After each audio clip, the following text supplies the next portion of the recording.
All right. Welcome everyone to Vault Companions, the final episode of Bioshock Perdition. Uh, we are playing in the Kids on Bike system published by Hunters Entertainment, and we would like to welcome you to the end of all.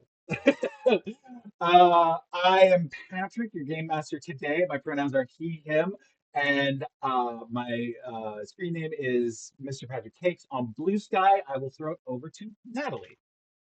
Great. Hi, everybody. My name is Natalie, she, they. You can find me just about everywhere with Ghost Candle or Ghostly Candle on Twitch and YouTube. And I play Addison's Fox, she, her, and she is a civil engineer in Rapture.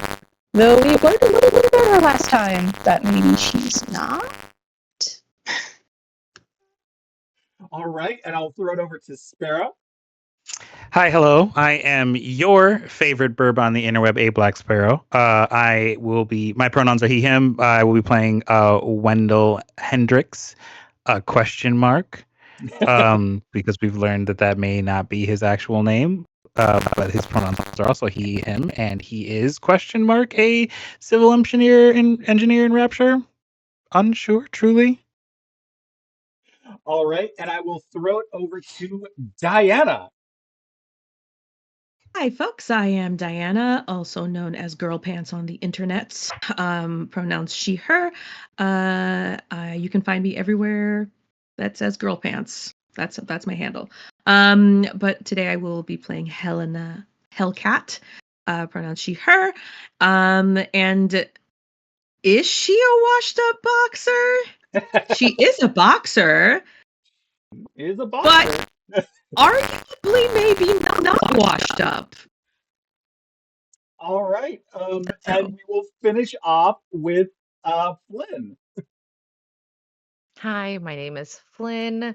My pronouns are they, she, and I will be playing Josephine Holiday, whose pronouns are she, her, and definitely lost her sister. We're sure of this. Who knows what other part? Can't trust anything else, but for sure lost her sister. That's it. Well, these are a magnificent cadre of performers here, and if you would like to show your support for them and the wonderful work that they do, we have a tip jar. If you go over to kofi.com/vault companions, you can tip $1 and get our deepest gratitude. $3 will buy Hippo of Eve, and that's a +2 to any roll. $5 will buy some Adam to give to a player for help on a dice roll or some help with plasmids. It's a very powerful thing to give. So go ahead and visit and give freely, as this may be a bit of trouble for them. Content warning. Bioshock Perdition is set in a volatile underwater environment with society in turmoil. Please enjoy responsibly. Content warnings for this episode may include war, fantasy violence, harm to loved ones, substance use and abuse, body horror, monsters and monstrosities, descriptions of severe illness, guns, memory loss, societal collapse, characters in crisis after traumatic experiences, interrogations, mentions of injections, torture, drowning, claustrophobia, mental breakdown or paranoia, and jump scares. We encourage you to step away if at any point this content becomes not enjoyable for you. We are keeping each other safe at the table and want you to enjoy safely as well. All right. Little recap of what happened last episode. The crew went to the sunken shopping center for Fontaine under the guise of discovering what secrets Fontaine may have held from them. And Fontaine revealed himself and gave some bit large, life-shattering bits of information on some of his characters. And his only request was that Rapture is at war and that things are going poorly, but he has an ace in the hole. And if you can get that ace in the hole here, it may tip the balance. And with that, Fontaine's shopping empire imploded with a well-timed explosion on some plate glass that was protecting from the ocean depths beyond, and it flooded the room, sending our crew back to their bathysphere, where they fled the sinking empire to now kind of piece things back together. And that's where we find them kind of floating in ocean currents. They have a trajectory of where they're supposed to be going, but there's just a moment where the water is carrying them where it will, and no one has yet stepped up to the control panel to finally just engage it to where it needs to go. And as you all sit, the dark ocean waters beyond, there's kind of just this moment of silence as the crushing depth and the rending steel of Fontaine's shopping empire fades in the distance. I think Addison's on autopilot, and at least on the way there, she was paying attention to the man once formerly known as Atlas. So she goes to the controls and just not even paying attention to anyone else's, remembering the pattern of how he touched everything. Yeah. Yeah. Hold on. I think we might be having a spot of technical difficulty. Unfortunately. Poor All right. Flynn. So, Which is it's quite the look for Flynn right now to be frozen. Yeah, I mean, on. we can pretty much keep him frozen there. I think that's just Josephine's default feeling right now. It's like abject horror and tension. Mm-hmm. All right. Well, we're going to cut away real quick just to get things back in order, but we'll be right back in a second. So hold on.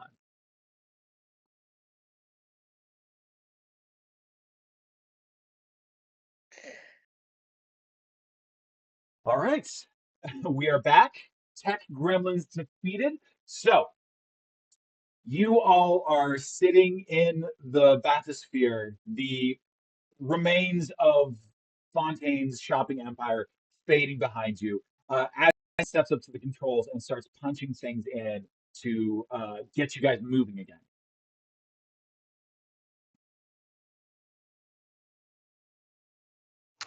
How are we supposed to protect ourselves from a bomb? Truly. What?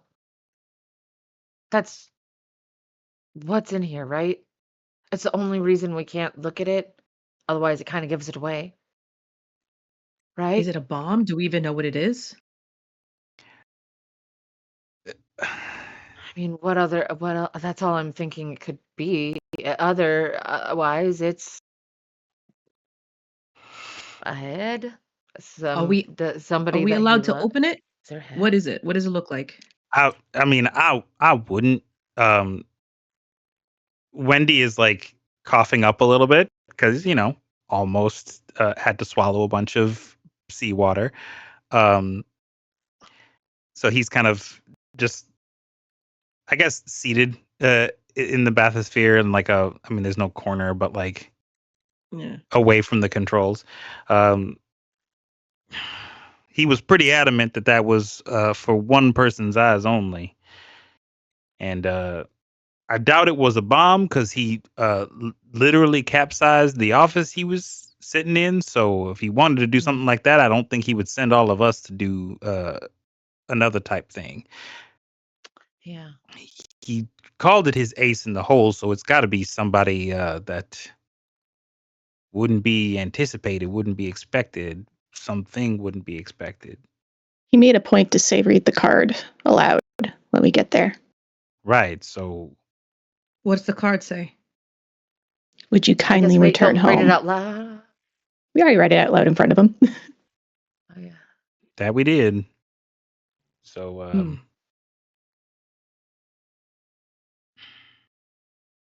Okay. You see Hellcat kind of go in her pockets and pull out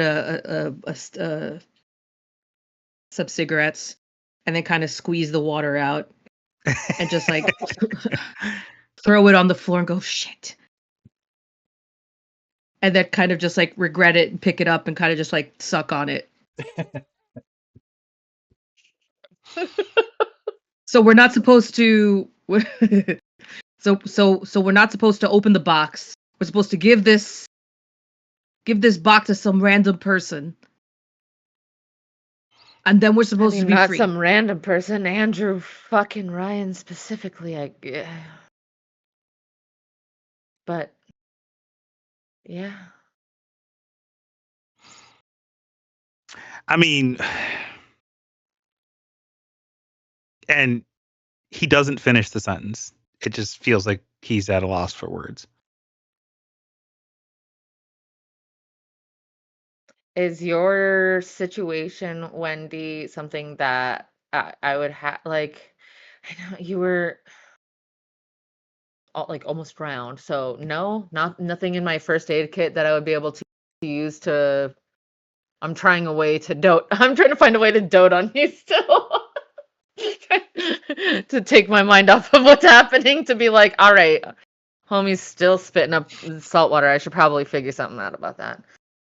Yeah. I think Um, Wendy, you I'd be see back. Josie I'll like be back. having a problem like rolled directly into their lap and immediately pushing it off to be like, that is unmanageable, and I'm going to find something that maybe I can get a handle on. And so when they start like frittering around you, you realize that it's not because they're an expert at getting you better from whatever it is that happened to you. It is literally just they they need to do something.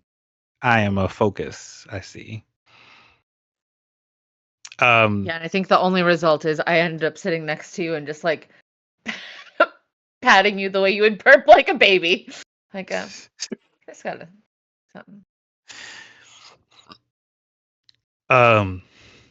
Everybody okay? Does anyone have any cuts or bruises or anything that was I mean, a lot of heavy duty glass and wreckage and stuff while we were hightailing it through that water, so you may want to make sure you don't have any the adrenaline and such, you know. Yeah, everyone go ahead and give me a grit check. The DC is going to be a little high on this because you did just narrowly escape. I'm going to say it's a 9. Oh, I rolled a 12. good job, Nat. 10. Okay, whoops. 13. 7. Oof. Oh no! Uh, Wait. and I think we all know why Wendy got a 7. Like, Yeah. you took in big lungfuls of water, and you can't just wipe yourself off and be okay. This is something that you are like just kind of burdened with for the moment, and it's just kind of like a forcing yourself to catch your breath. Everyone else like miraculously dodged through some like cascading Armageddon as water had poured in around you. Most of your, any injuries that you have are minor, like you scraped your knee on something, or you cut yourself on like the corner of some broken glass, but nothing is at all hampering you. There's no like serious bleeding. It's all just minor scratches, miraculously. Yeah, so Addison just says, I'm okay. And she's just at the controls and staring outward, waiting for the murky dim of Rapture's lights to come into view.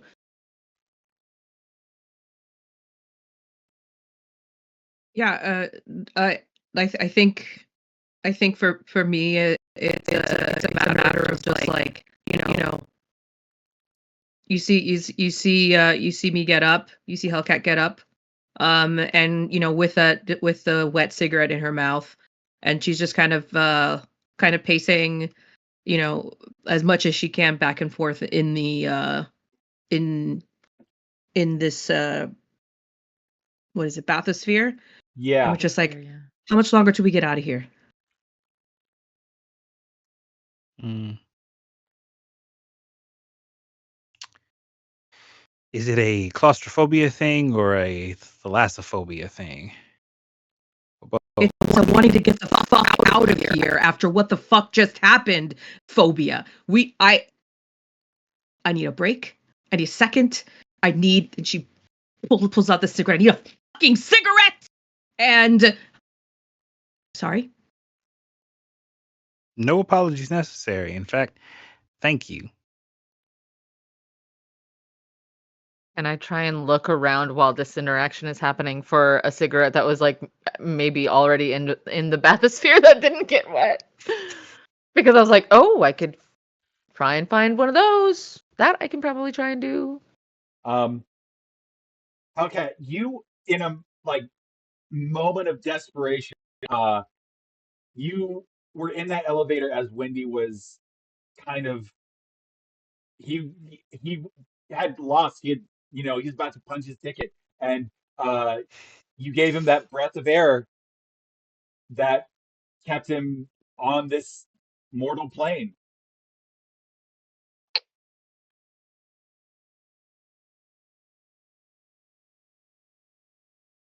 Yeah, I don't comment on it. Uh to yeah. I don't comment on it. You say thank you, and I for like a moment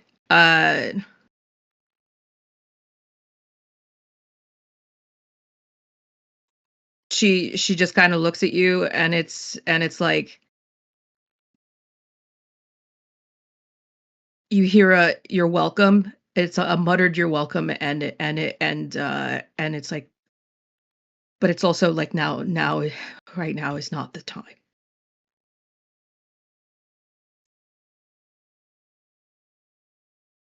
Addison. Like there's just like a Oh, moment of just like if she says anything else, then it may betray something else.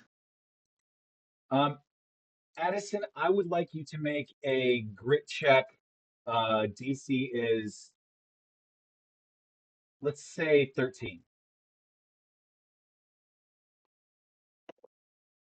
I rolled an 18.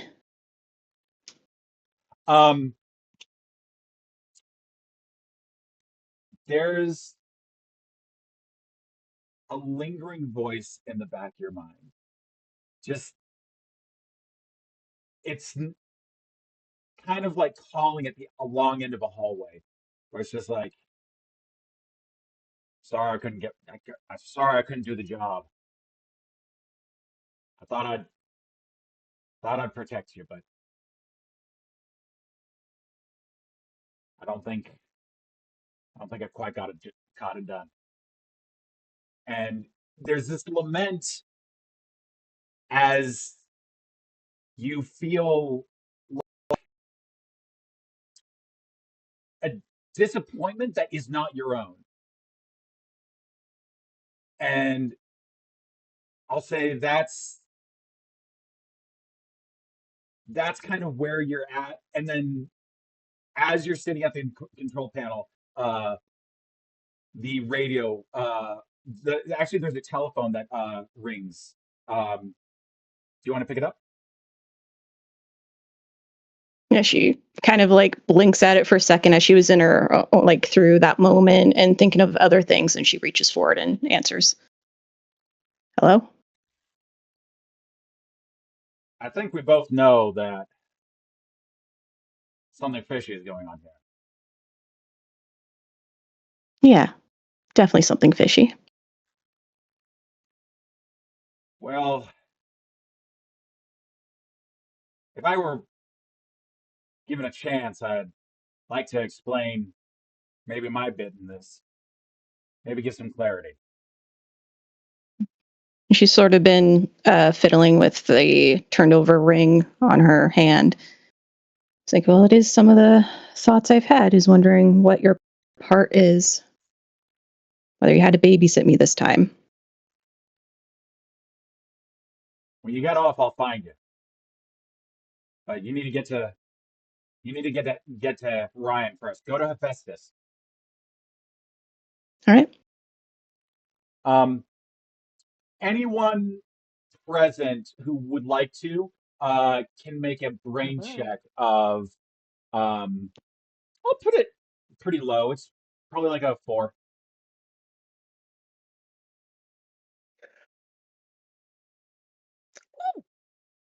5. Twice I exploded. Twice. 2 times I exploded. Josephine much absolutely brains needs about to the know hot right dogs. now. Hmm. Listen, Hellcat's going through her shit, but she's also a chimosa. So she really wants to, so like she really wants to know like what is going on. Well, I got you, Miha, because listen, I've got a 28, so no matter what, we're gonna freaking know. 9. I got a 9. Hey, I tell us think- your business. I think I'm sorry. Hellcat, you're just so mindful of being in this space that it immediately strikes you as odd that Addison out of nowhere picks up the phone. Mhm. And I think both Wendy and Josephine hear a one-sided conversation with no response back from the receiver.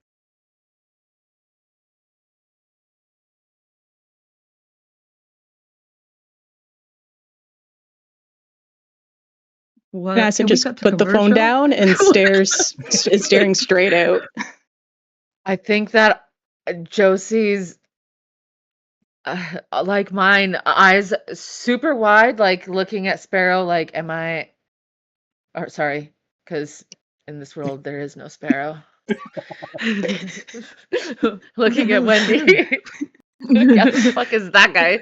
Okay, I'm so sorry. Looking over at Wendy, like, I'm just pushing a broom. Sorry, just cleaning this up.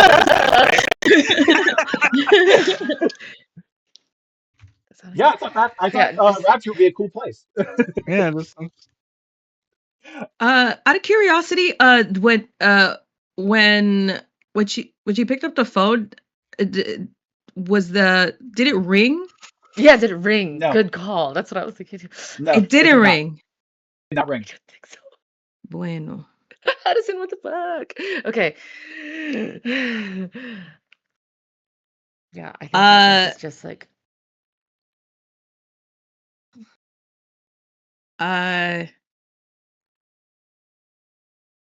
You okay, Addison? And she stares, like, continues just straight forward, staying at the controls. As fine as anyone can be. Yeah, we've had a tough time. We've had a tough time, right? Yeah. So How much time is left? You start to see the lights of Rapture coming into view. You're not going to Rapture like the city. You're going to the central hub. Hephaestus is like the power plant of Rapture. It's over a geothermal vent, and Andrew Ryan built a practical fortress over this, where he has connections to all corners of Rapture. He is well guarded in his iron blockade of just his entire kind of headquarters is all at his fingertips in that area. And it's where he's kind of been spending all of his time. Even before the war broke out, Josephine would remember that he blew off Diane in order to spend time at work at Hephaestus. So you're well aware that this is his fortress of control, and his ability to reach out and influence Rapture from there is absolute. So anything that you would do would have to be through Hephaestus. Is there a reason why we are heading in that direction? Can't go back to the last port because Conan went a little stir crazy. Probably covered with his goons as well as one Big Daddy raging around. Mm-hmm.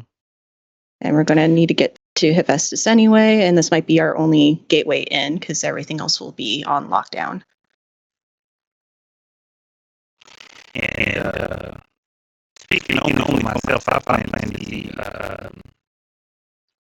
our acquaintance not breathing. And the only way that we're going to get access to him is by doing this thing that he asked.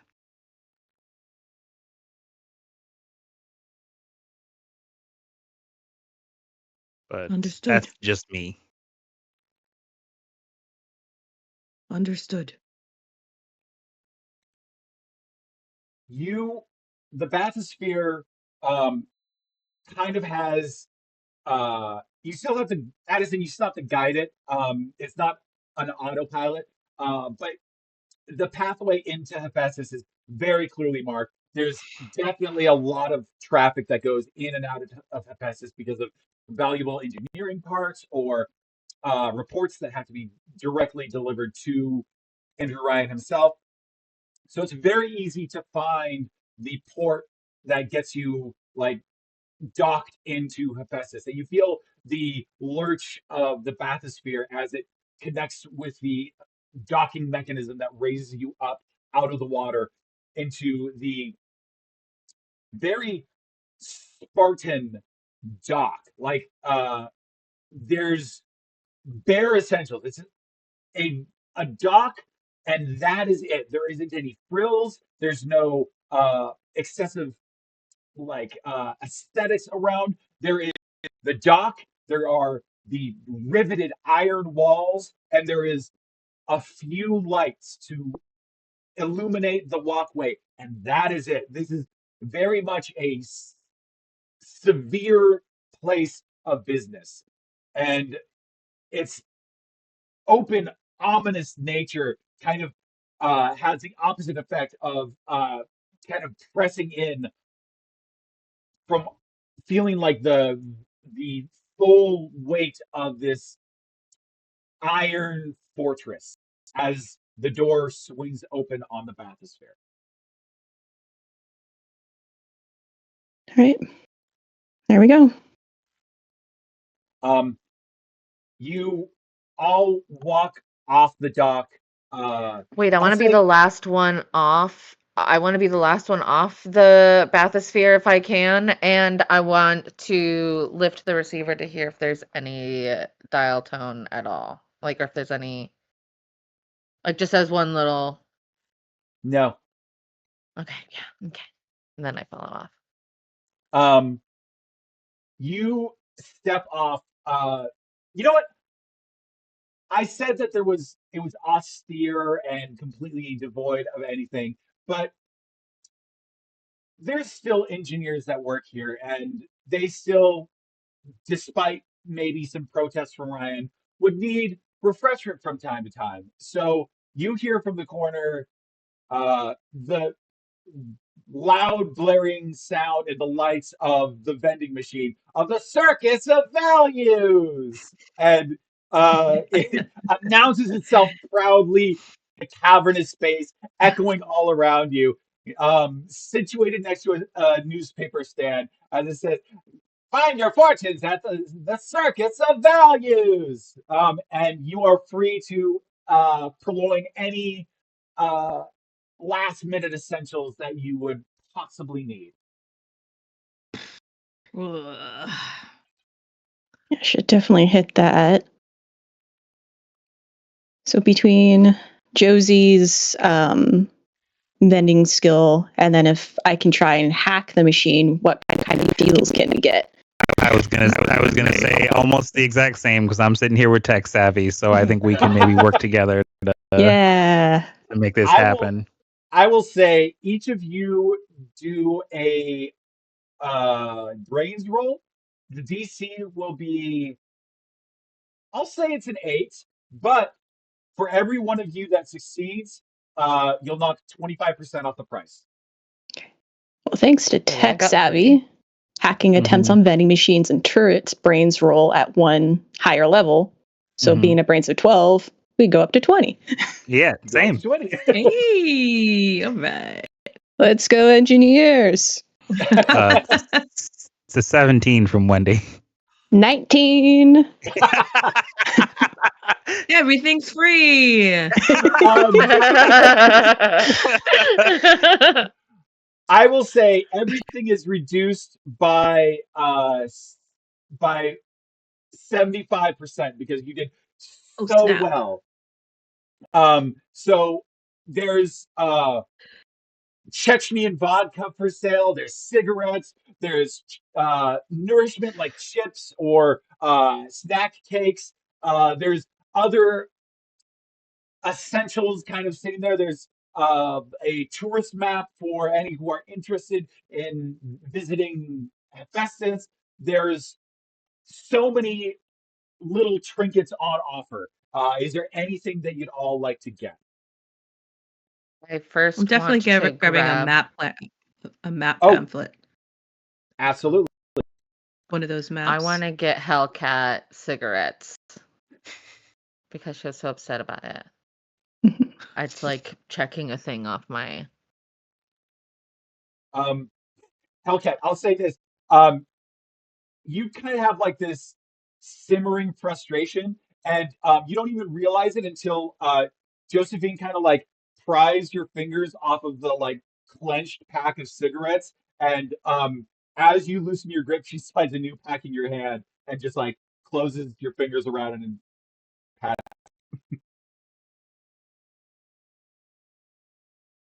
But I Okay. also got um the Chechnya vodka and walk like as I put them in her hand, I'm walking away and drinking that.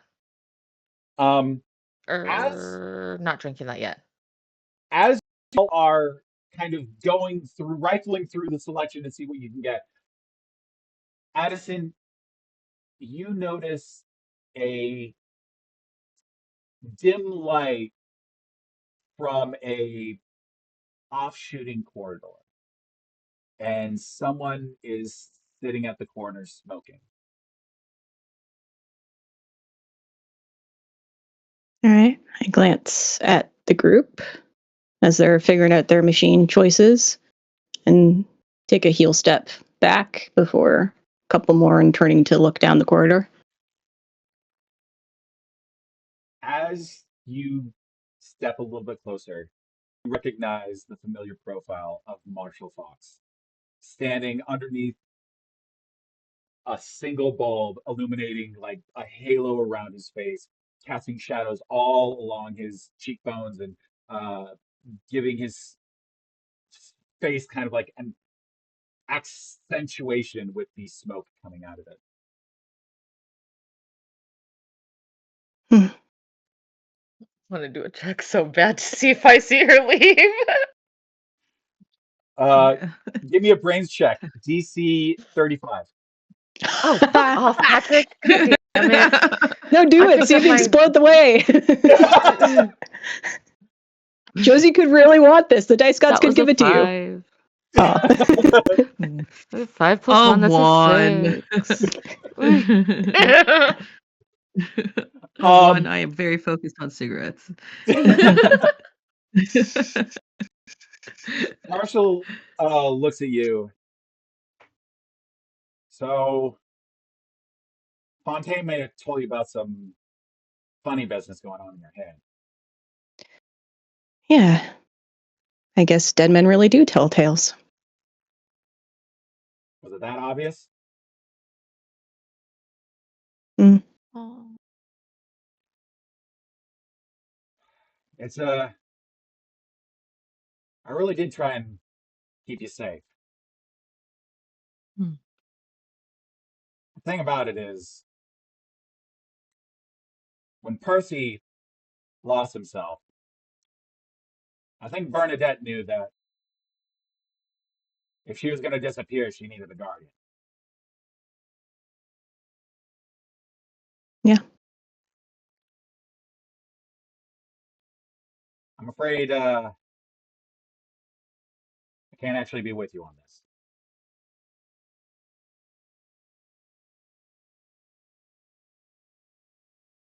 She sort of looks down towards her hand, fiddles with the ring.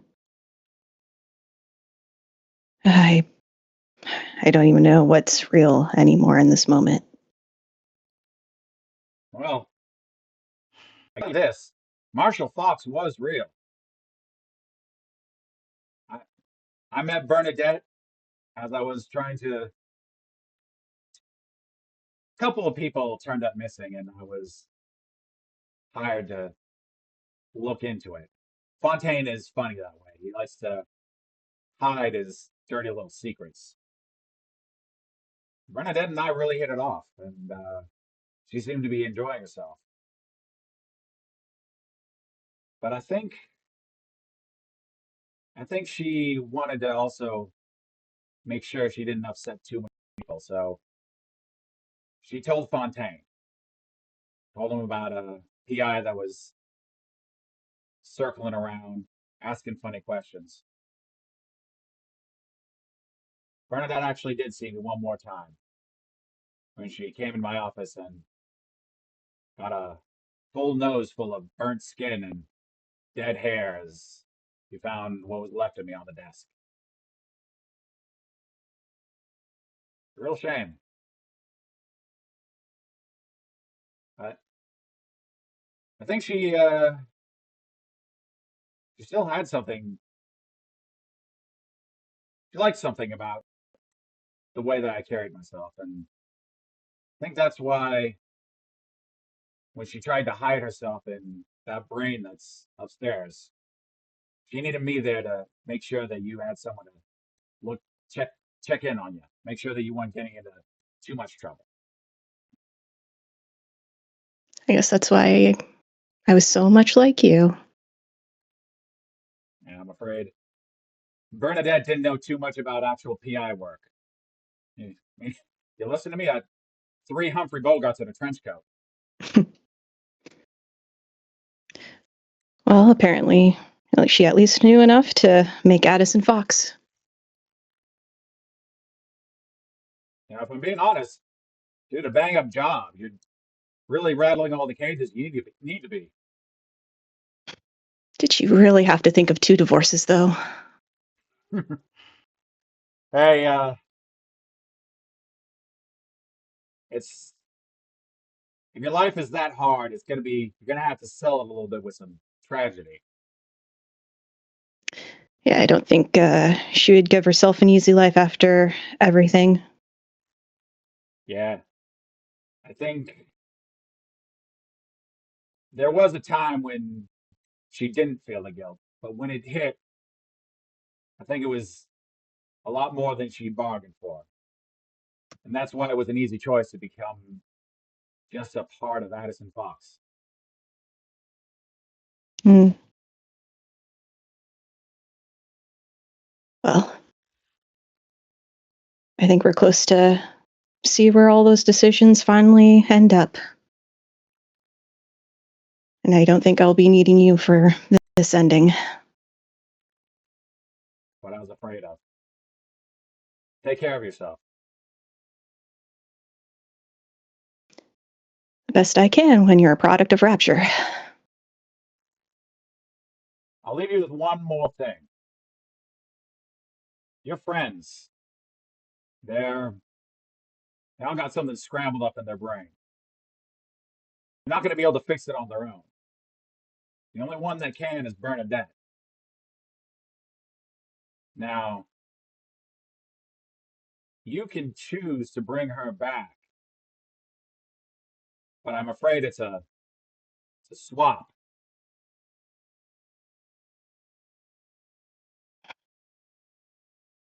She can fix the brains, but, well, I guess we'll at least get our happily ever after. Well, I think good old Dr. Bernie Rhodes does need some answers to give these folks. If you do decide, just holler my name and We'll walk off together.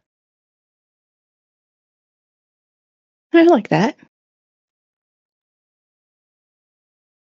He drops the cigarette from his mouth, steps on it in the light, then fades into shadows.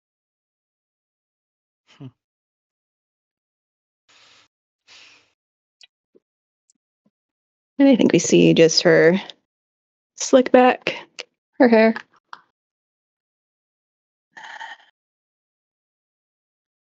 Finds in her little pocket. All right. Second time you've done that to me, Natalie. What the fuck? That was so cool. Okay, go. I think you all are kind of like perusing the selection that is left over in this vending machine. And suddenly, Addison is standing back behind you. Or Ah, Jesus, Addison. What are you Mm-mm. wearing? I found a coat. Are you cold? So, it's always a little chilly underwater. So, did you find everything you need?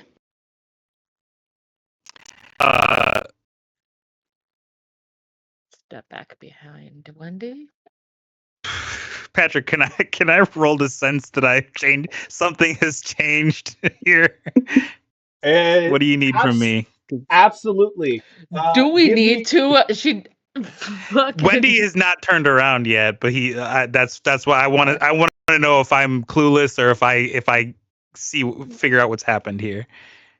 Give me a brains check. The DC is 2. Cool. 14. Six. Super Sorry. I rolled the wrong. Oh. I rolled the wrong dice. That's not a. I rolled the d20. I should not have rolled the d20. Go on. One moment. Lucky me, I got exactly a 2. I just put on a persona. It's fine. It's an 11. So it's not much difference. I'm going to make an assumption here that perhaps Bernadette is not trying to hide anything. No. And so Addison stepped away. Mm-hmm. That's not irregular. They're examining the space. They step back, and suddenly you don't recognize the cadence. You don't recognize their bodily posture, and they look remarkably different. Out of the corner of your eye, it's just immediately red flags fly up, and you are like, "What happened?" Yeah, he doesn't reach for a weapon. Yeah. But he does kind of like, he doesn't turn full on to Bernadette. He's kind of in profile and looking at her out of his right eye. And so when Josie says Addison, he just goes, mm-mm.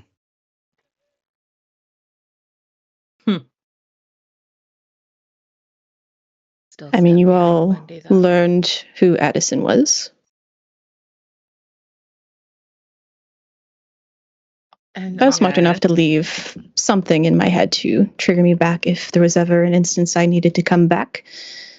And you all have parts of your brains that, if you wish to have them returned, I can figure that out for you. I'm the only one capable in a rapture.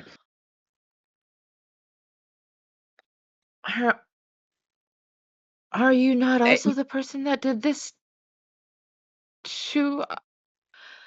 I didn't really want to think about it too much before because I trusted Addison. Addison I knew, I thought. Oh, I did an exceptional job on what I did to myself to make Addison.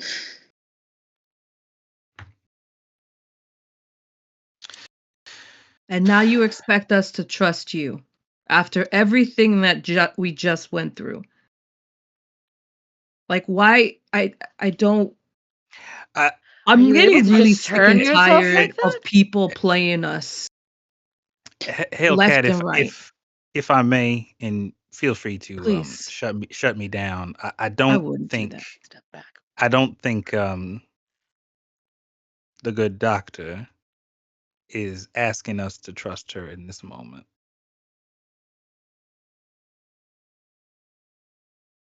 And then I'd look at Addison, whatever the hell your name is.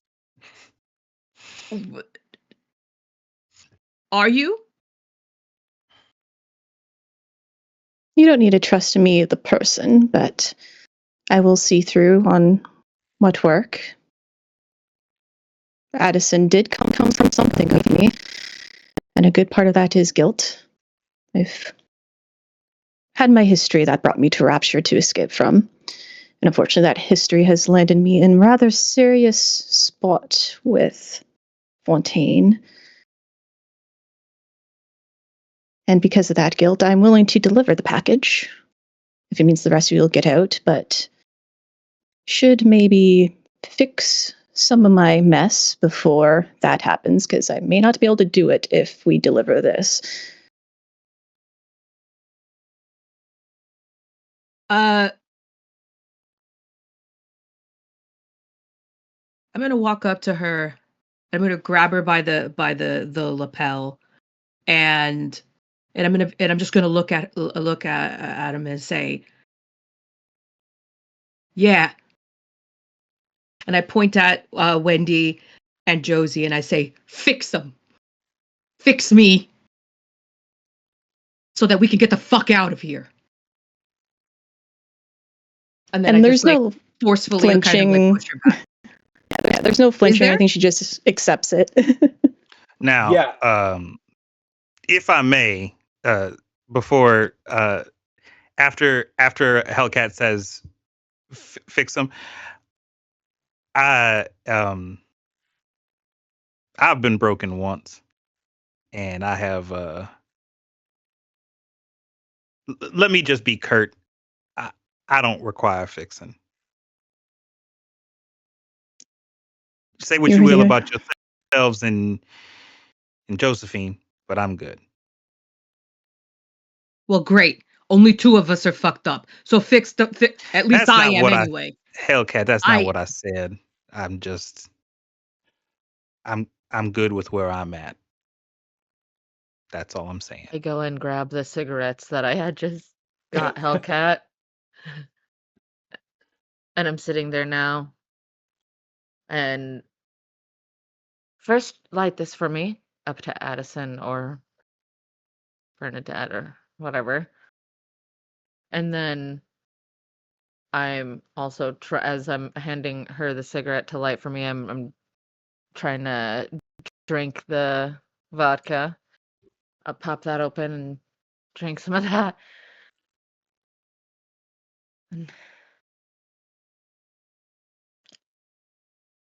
Okay. So, how do you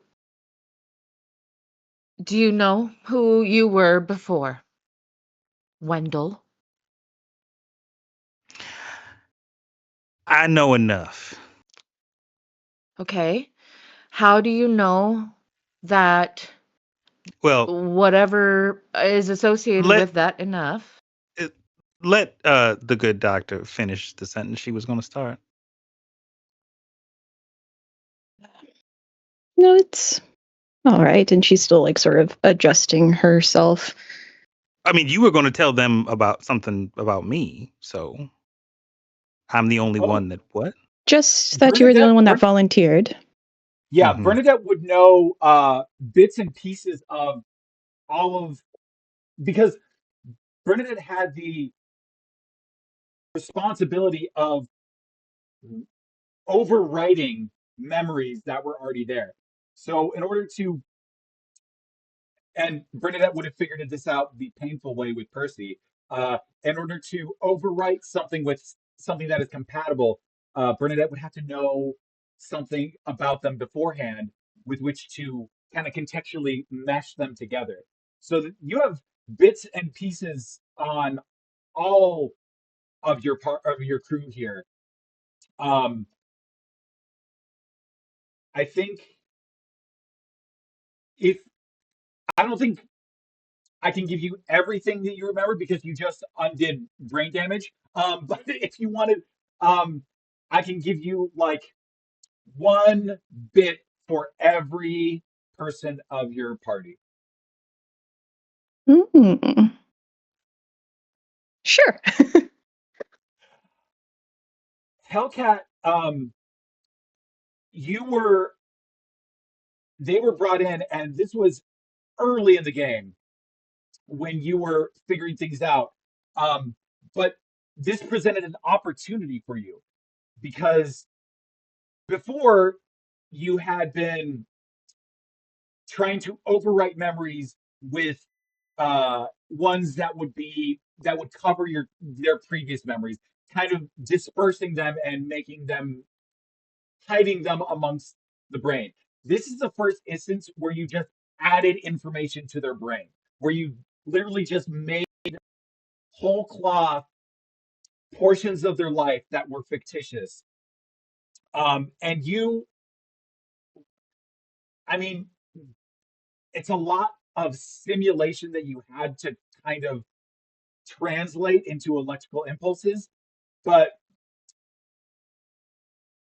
all of the fights that you instilled in a Hellcat's brain, you couldn't manufacture an entire fight. You were just doing like frame by frame, like, oh, fist coming in, lights up above, uh, referee making a motion, bell ringing it out. So like this was the first attempt at just whole cloth memory coverage, and it seemed to have worked and gave you confidence towards your future project on Jack.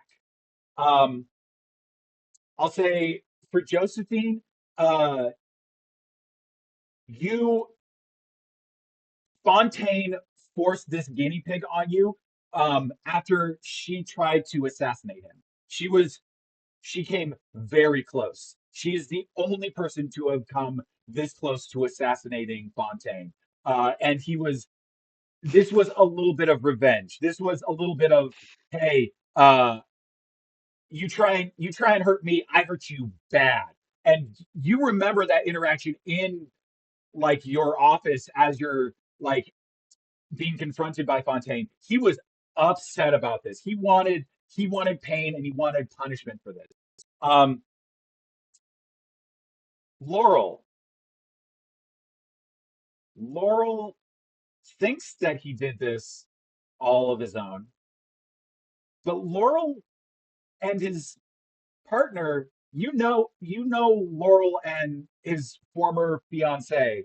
Um, they were on Fontaine's payroll, but he was the first one out there. He was the two of them were a fishing crew out there in the deep, and they were the first one to find Adam. They found the slug that started this whole thing.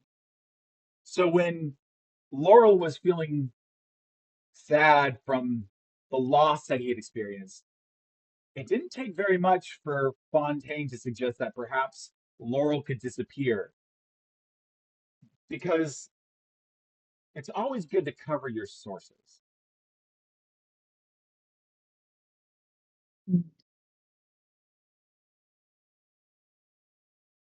She Oh, so just we don't know that? Nope. Okay, cool. So Addison just adjusts her glasses. Cool.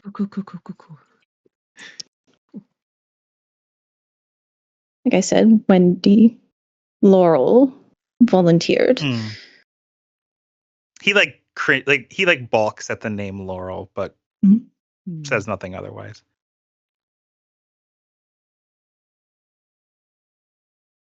But at least with Adam, I can undo those of you who wish to have those memories back, or in your case, Helena, to have the false ones removed.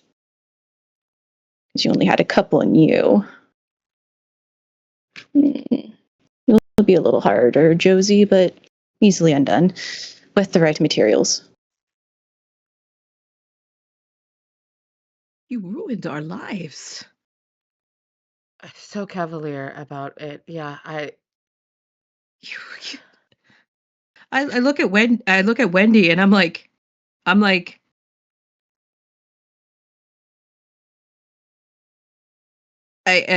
want to say something and like I turn away and I go back and I look at you, just like you could just like a fucking switch. Is that what you do? Is this what you do? Takes You a just bit like more to? effort. Oh, Bit more effort, I'm so and sorry. It must be so hard for you. It must take so much time. I just. you understand Fontaine's work in payroll and what we all go through under his thumb. I am a very aware what survivor. Fontaine is like. Now, don't take my coldness as being completely uncaring. I'm just focused on the task at hand, which is to take care of Ryan. You all will get what you want. That was promised to you, your sister, your memories restored, a way out. And I will promise you I won't go with you at all. And what's the fucking catch? There's always a catch when it comes to Fontaine. What, you put us in a bathysphere and it just magically explodes, like 10 seconds later or some shit like that? Like how do we have any sort of guarantee that you're even gonna like that you're even gonna deliver it, or that Fontaine is even gonna deliver it? Because the past while I've been Addison Fox and have no idea what he's been planning or doing. The last thing I remember is putting a hook into my own eye socket. gross.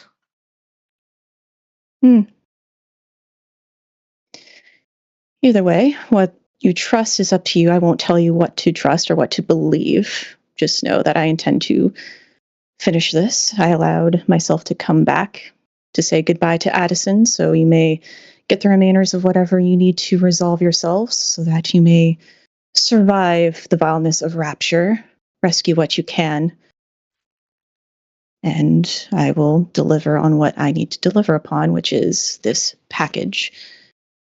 Because should it be a bomb, someone should be there to make sure it goes off.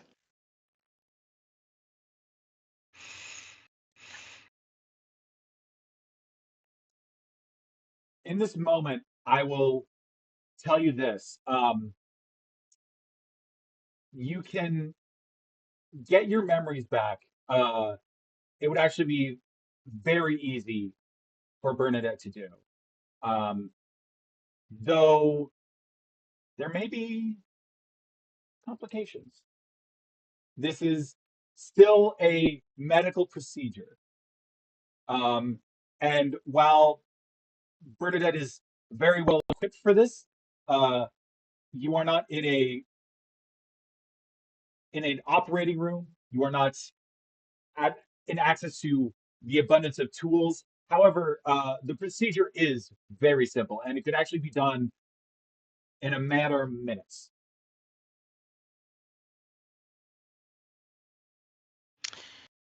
And he turns to Josephine. Here's where my head is at. I know enough about who was before, and I just don't think he's got it. Him. I don't think he chose this for himself to go under this procedure. I like who I am. I like who I'm surrounded by. Well, mostly. No offense. Looking at Bernadette. None taken. You really want to tamper There's with like that? a moment where Hellcat thinks that she's like talking about. I legitimately thought you were talking about me for like a hot second. No. I totally thought it was No. you. Me too. I was like, what Hellcat's the like, hell? Damn. No. I mean that sincerely. I'm not trying to take attention. I legitimately because I've been a butt. You're good. So You're good. so I was gonna so- say. No, but all joking aside, but you see like a moment that Hellcat, like, you know, she looks up and she's like, oh, okay, and that's a side moment. She's Uh, My point wasn't necessarily don't you want to see what you miss or any of that or what if my if Miss Burney is just able to come on out and play whenever the hell she decides and feels like it, how are you sure that this is something that you chose, that you're not just a duck and waiting to see when your trigger moment, you, uh, 1 minute you were normal and Addison and my friend, and then the moment I turned around, you were this. How am I not to expect the same to happen from you, where everything is normal and then it's really not the same? Patrick, what would I roll to? Because I think in my head, and you correct me, in Sparrow's head, the main thing that Laurel went to Bernadette for to remove was basically like the trauma of before. Is Pretty that much. accurate, or would he not? Okay, so he knows about like the discovery. He knows that the thing that is in his head is the images are false, but the message is true. Mm-hmm. So he would know that Laurel, from the information provided, Laurel expected good faith from Fontaine and to a lesser extent Bernadette to simply take a blanket and cover up the thing that is unpleasant with something a bit more Palatable, palatable. perhaps. And that thought perhaps lingers that Okay. perhaps if your real memory of this comes forth, it won't be nearly as nice. But yeah, so my point is that like Wendy knows about the fishing part of things, like they finding the slug, et cetera, et cetera. No, that's Oh no, okay, yeah, okay, good, okay, noted. All right, good. That helps frame things. Josie, I can't live in what ifs here.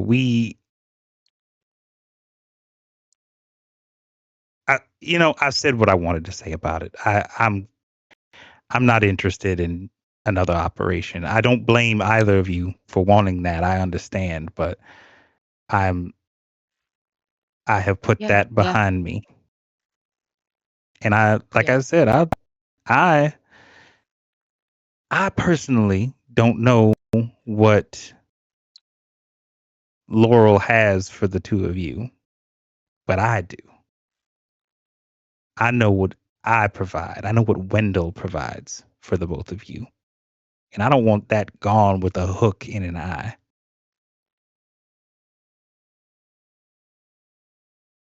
Besides, that means starting over with the both of you, doesn't it? Not interested. I feel like I don't know you at all. And I turned to Bernadette and okay, fix it. Fix your mistake. So this and is let's going make to it be quick so that we can get this done. This is going to be a DC 10 brains check. All right. So I know my stats changed over.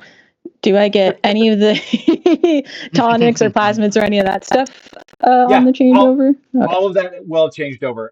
Your genetics are still the same. Goodness. It's just your brain essentially like remapped its skills. Okay. So keep my bonuses that I had because I have a bonus and +1 as Addison. So I'll do that. So brains. Okay, that was good. Thank Well, God I'm shaking. Thank you. Thank you for that. my brains is a D20 now, just a pure D20, and with a +1, it becomes a 19. I'm rolling 19s a lot. Fantastic. You you see the trepidation in Josephine because they're going to come out of this different, and you know that you don't have the best tools on hand, specifically anesthetics. So you wait for like you kind of are like you point to the vodka and Josephine gets the idea and right as they're about to like take a swig, you actually like grab them by the throat, have your hook out, go into their eyes, um, get like right under the orbitals, like you feel the spot that you poked in before. It's kind of like it that bone is always going to have that small little crevice that you just like hook. You feel the latch on the brain that you put there before, and you just like you feel the fold come undone.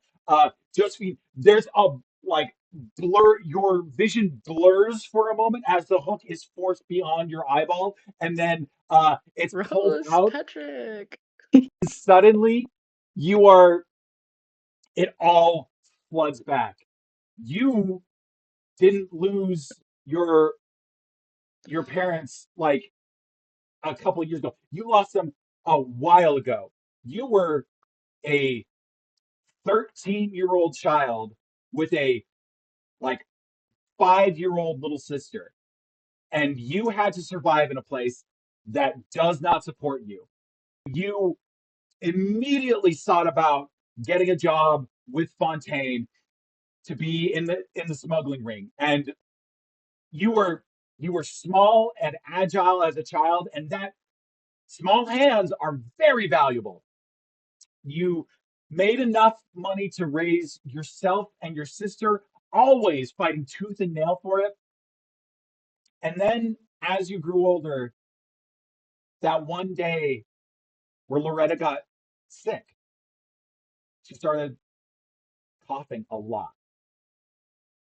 And there was no, I mean, barely, uh, you're barely 18, you're barely 19 now. Like you are just barely becoming an adult and you don't have any idea what to do.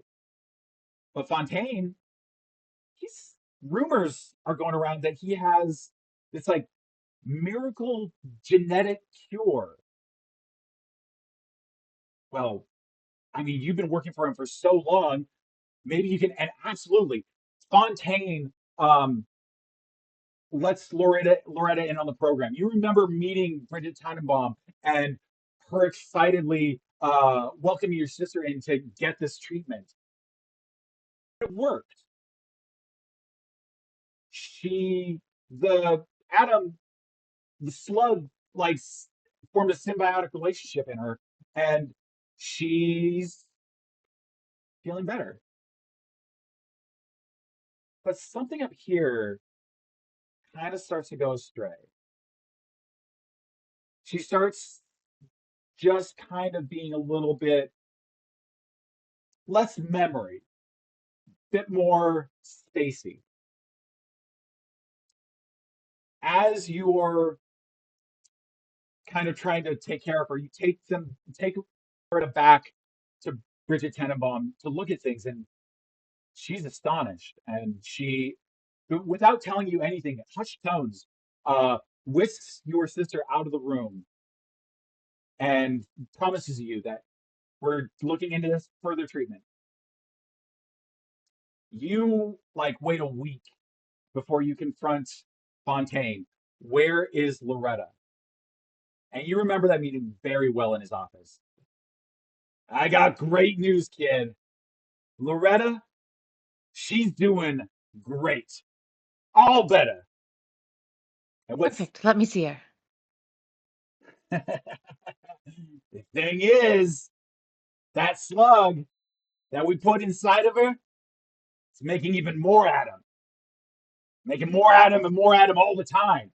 I can get so much out of it, just like constantly.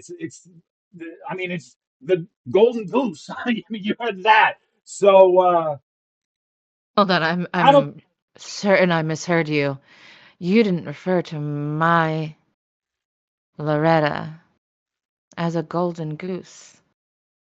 Nah, kid, it's business. You take pride in the knowledge that your sister is gonna change all of Rapture. This place it's going to a different beat. Um, Josephine, could I get you to do a fight roll? Yeah, for sure. Um, that's a fight? Come Yeah, on. That's a D4, so that's a 4. That's 4. yeah, it explodes. And 1. Plus 1, so 5, 1, 6. I know how to count. Um, add 7 to that roll. You have this years of experience of feeling when a deal is going sideways, Mm, when you are in danger, when something is not going your way. Okay. There's a 2 men kind of beside you guarding to make sure that you don't do anything too outlandish. I think You I like my thought process just so that you could fit it into your beautiful tapestry that you are weaving. Is I think that I would be so mad that she would like slink up to the up to his desk and like grab a pen to stab him in the fucking throat. that is eventually what happens, but what happens first is confidence and purpose fills you. Like you're feeling all these memories come back to you, and because it's been so long, it's like someone took hold of your body and is just making you do these things. You see your right hand raise up sharply and uh hit the guy on your left in his Adam's apple, and you feel the crunch of his windpipe. As he's doubling over, you bring the get the hand down and grab the gun out of his holster. You then shoot once into him. You bring it around and shoot once into the other guy. You're bringing the gun around again.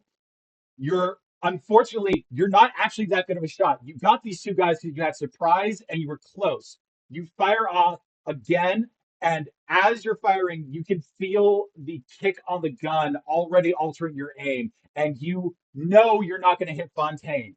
You're running, you're firing another shot. You see the bullet raise the bullet hits first the desk, and then the second shot hits over his shoulder. He's moving, you're moving. You fire the last shot in the gun, and it pings off of the glass behind him in his office. And as you close the distance, you put your hand on the desk, vault over the top of it, grab just the first thing that comes to your hand. It's like a very classy pen that like with that metal tip that isn't sharp, but it's metal and has a point.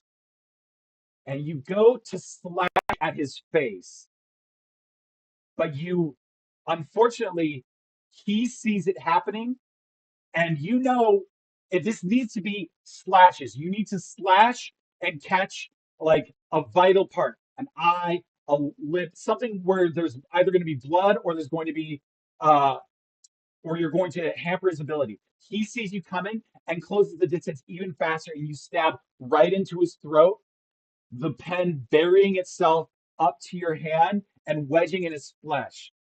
You pull, but sucks at it, so you can't unlodge it. He leans in close and he says, "Nice try."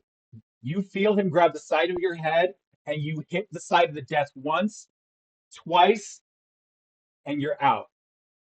And then Oh that leads into man. the other memory.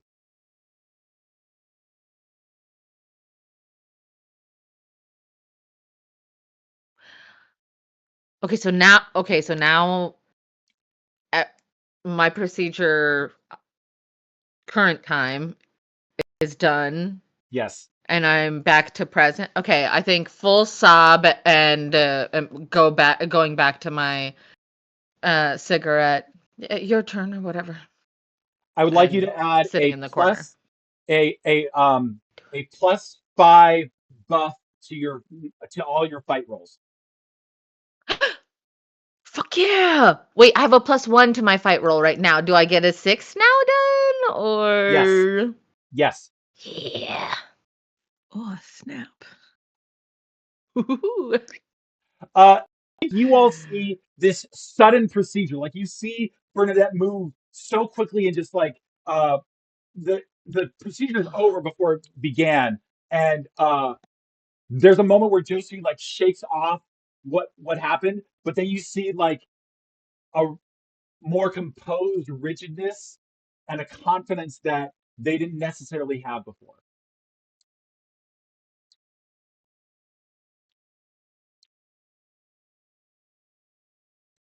Oh,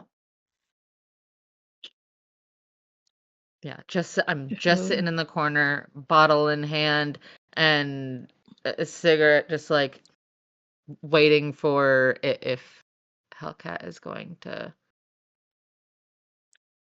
pop on over.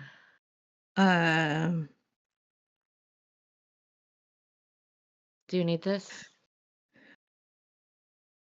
Yeah, you see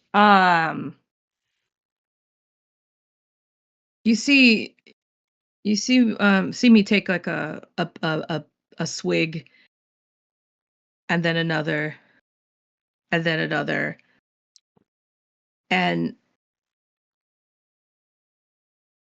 I kind of just like, and I look back at Wendell,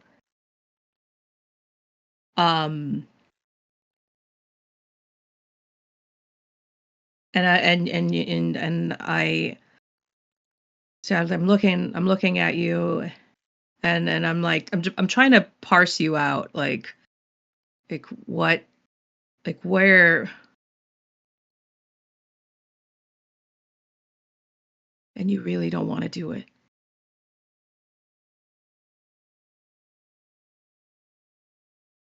You're muted, honey. You're muted.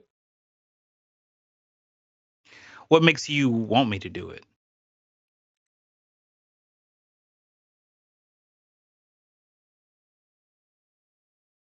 Because Hellcat cards on the table. I care about what you think. Not that I don't care about what Josephine thinks, but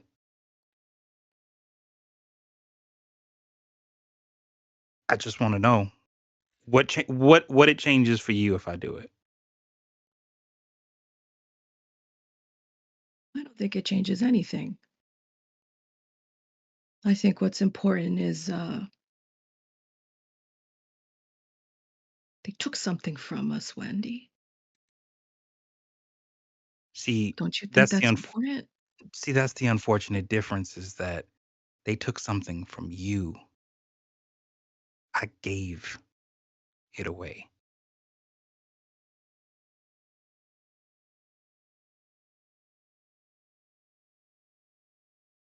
So I absolutely think you deserve to get what they stole from you back.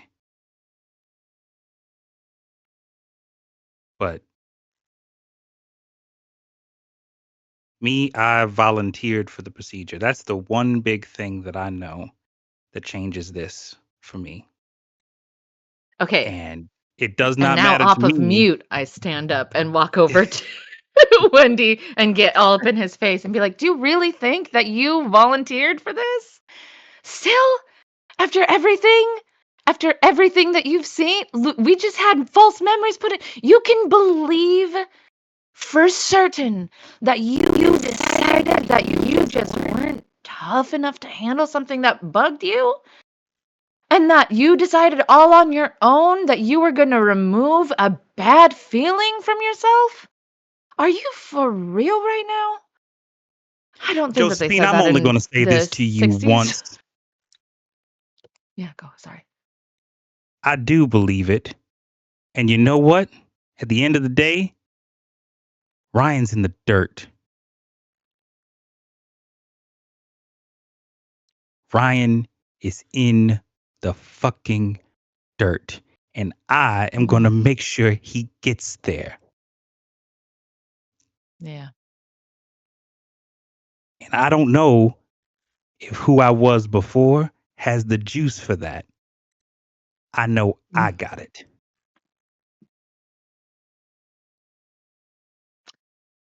Okay. And I immediately turn to Bernadette and I say to her, you know what? No, I take it back. I completely take it back. You don't get to fix me. You know what? You don't get to take another fucking scalpel to my fucking head and like call it some form of of putting my soul back or some form of mercy, because you know what? You fucking did it. You fucking did it. You watched and then you know what you did? You took it and then you filed it in some fucking filing cabinet and called it some form of a success. Nah. You don't get to fucking do that again. I don't want to be another success in your fucking folder. All right? I'm not a loser. No matter what he says, I'm not a fucking puppet. I'm the fucking Hellcat. And I make my own decisions. And you know what? I'm going to live and I'm going to survive this. And you what? You remove your memories because you felt guilty? Well, you know what? You don't get to remove that again. That guilt is going to stay with you for the rest of your life because I'm going to be here. I'm going to be there in the back of your head, giving you guilt. So take that. Pass. All right. Let's go. Well, I'll just Let's say it'll go. be a You're short-lived right, day. Wendy. Let's kill this fucker. As that kind of like resolve crystallizes within all of you, all of you have your various like ends that you need to meet. Wendy, this man has been an evil that has been pervasive in the world for so long that it needs to be stemmed. Uh, Hellcat, you are just fighting for the chance to be free. That this man has just manacled you to this sinking ship and is determined not to let you go is an affront to who you are and what you fight for. Josephine, you have a life that you could return to. Your sister is in Ryan's fortress waiting for you. You could have a piece of it back. It could be yours. Bernadette, maybe you will never have forgiveness. Maybe you'll never resolve what this is. Perhaps this will be something that carries with you for the end of your days, however many that may be. But you still have time to do a good thing. Um, you all move down the corridor uh, into the more centralized area of Hephaestus. You are seeing giant workstations, so much mechanisms at work. You're not seeing an overabundance of engineers or personnel. Every once in a while, you think you see someone like skitter around in the background.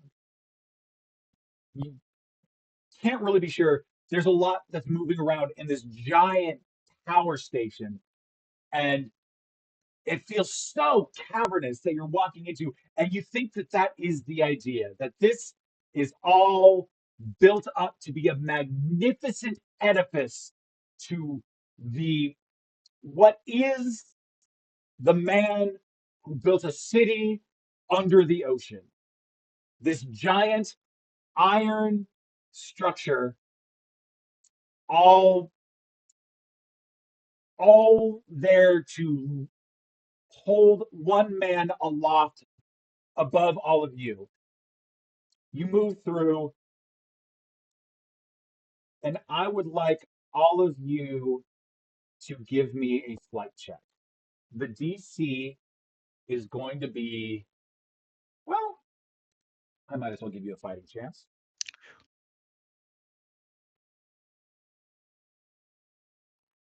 The DC is 17. Yeah, fighting chance. What the fuck? Are you sure that you Exploded? want flight and not fight? Because you just added to my fight. So I had one explosion, and it was a 7. Yeah, I had one explosion also, and it was a 5 total. Well, okay, well I also got a 5 total.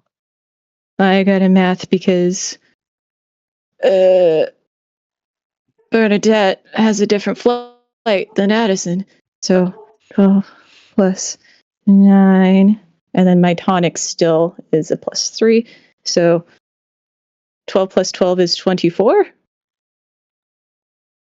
Yes? Yes, Yeah. yes it is. Sorry. Yes. That would be correct. So the rest of you take some Adam, take a token of Adam. Bernadette, I think you recognize you don't Addison is a facet that you created, and yet it is still a small portion of your brain. And so there's a, an immediate impulse that you're like, there's cameras. This man has put cameras in this. This is his fortress. He's watching it like a hawk. And you can immediately feel where sight lines need to be in order for him to feel safe. And you know to like skirt to shadows. You know to press yourself along. Not necessarily like you're not slinking like a cartoon bird. You just know where the places are that it would be easier to move through. The rest of you, as you're kind of like marching through this enormous iron complex, a loudspeaker starts to crackle to life. Ah, if it isn't the withered masses, those yearning to be free. Forgive me, for I thought that I had provided that freedom, and yet you spurn it as if a little child. Well, I think if the three of you are going to behave as children do, then perhaps it is time for me to provide a little lesson in gratitude. So, I would like you all to remember that I gave you freedom of choice, the freedom to be who you want to be in Rapture. And by God, I can take that away. You hear the hiss of some sort of No. gas.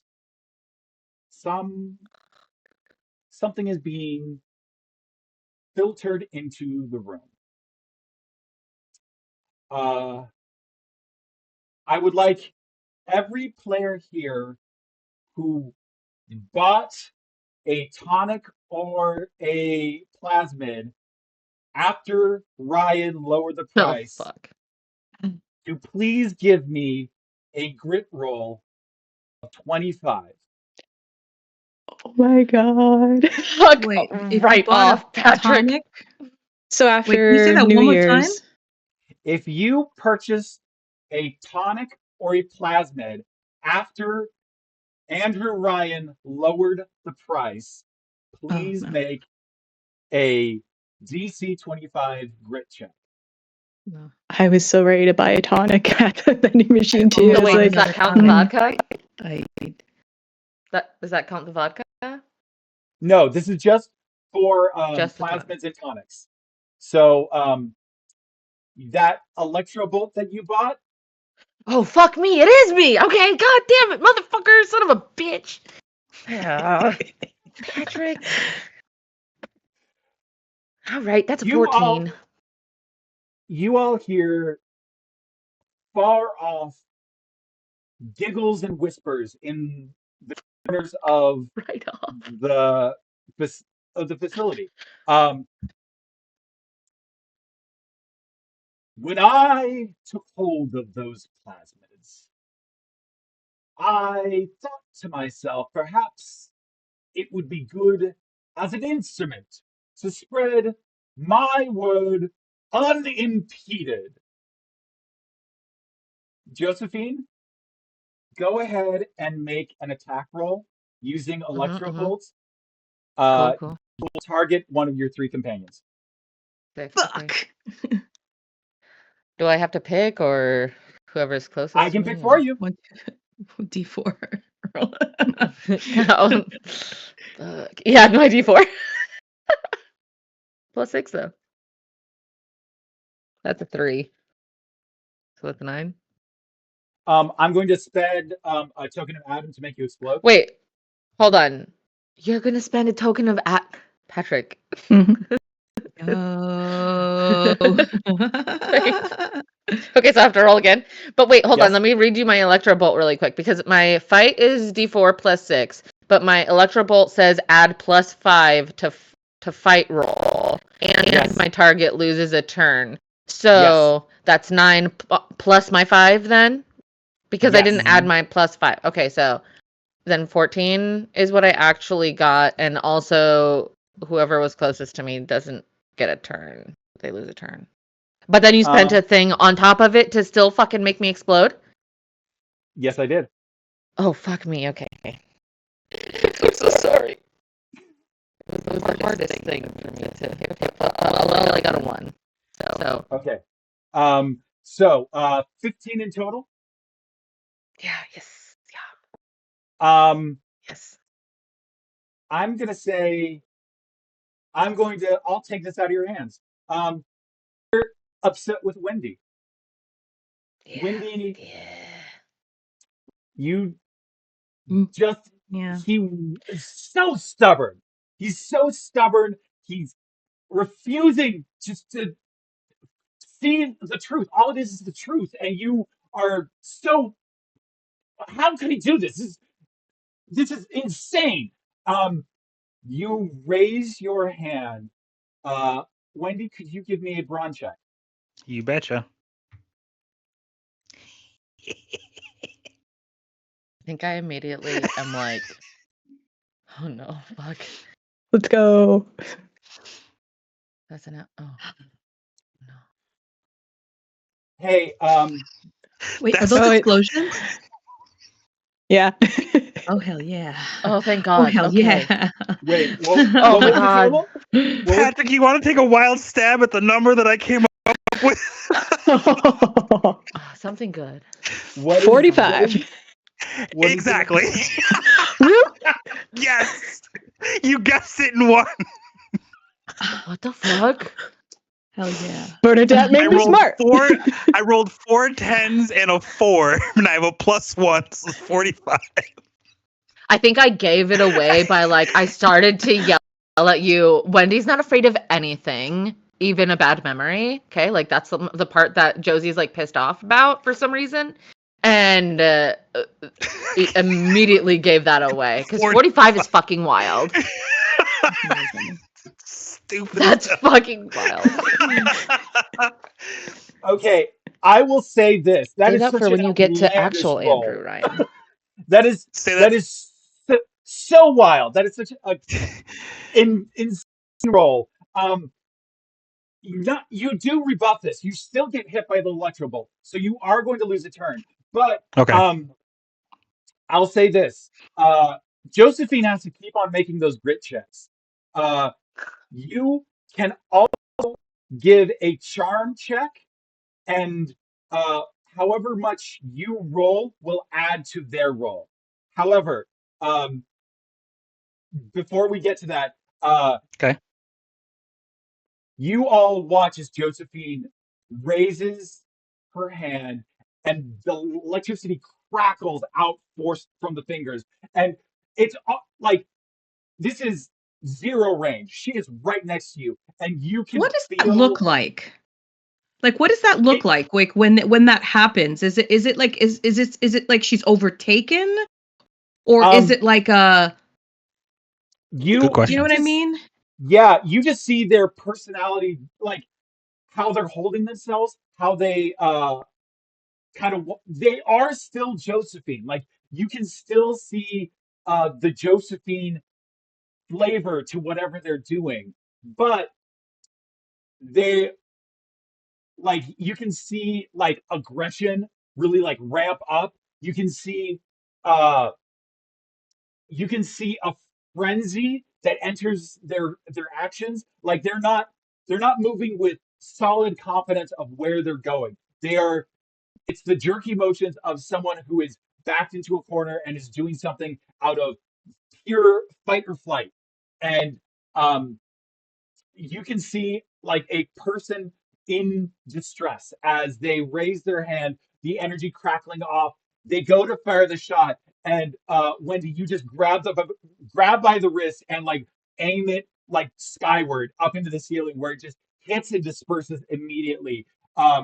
But you are still holding their wrists, and so the electrical charge still travels through your body, and you feel that like your muscles tense, and you unfortunately have that instant where you just are fighting against your own impulses, your own muscle control. And Hmm.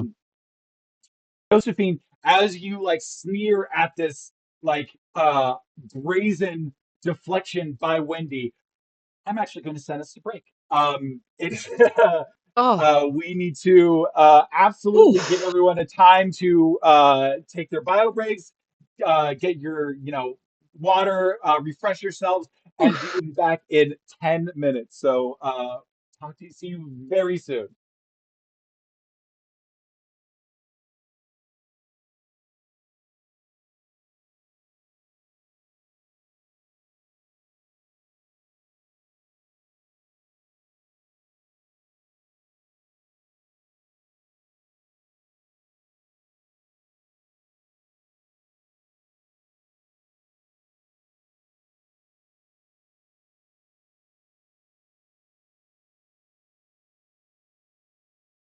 forward. 10. 3. 3.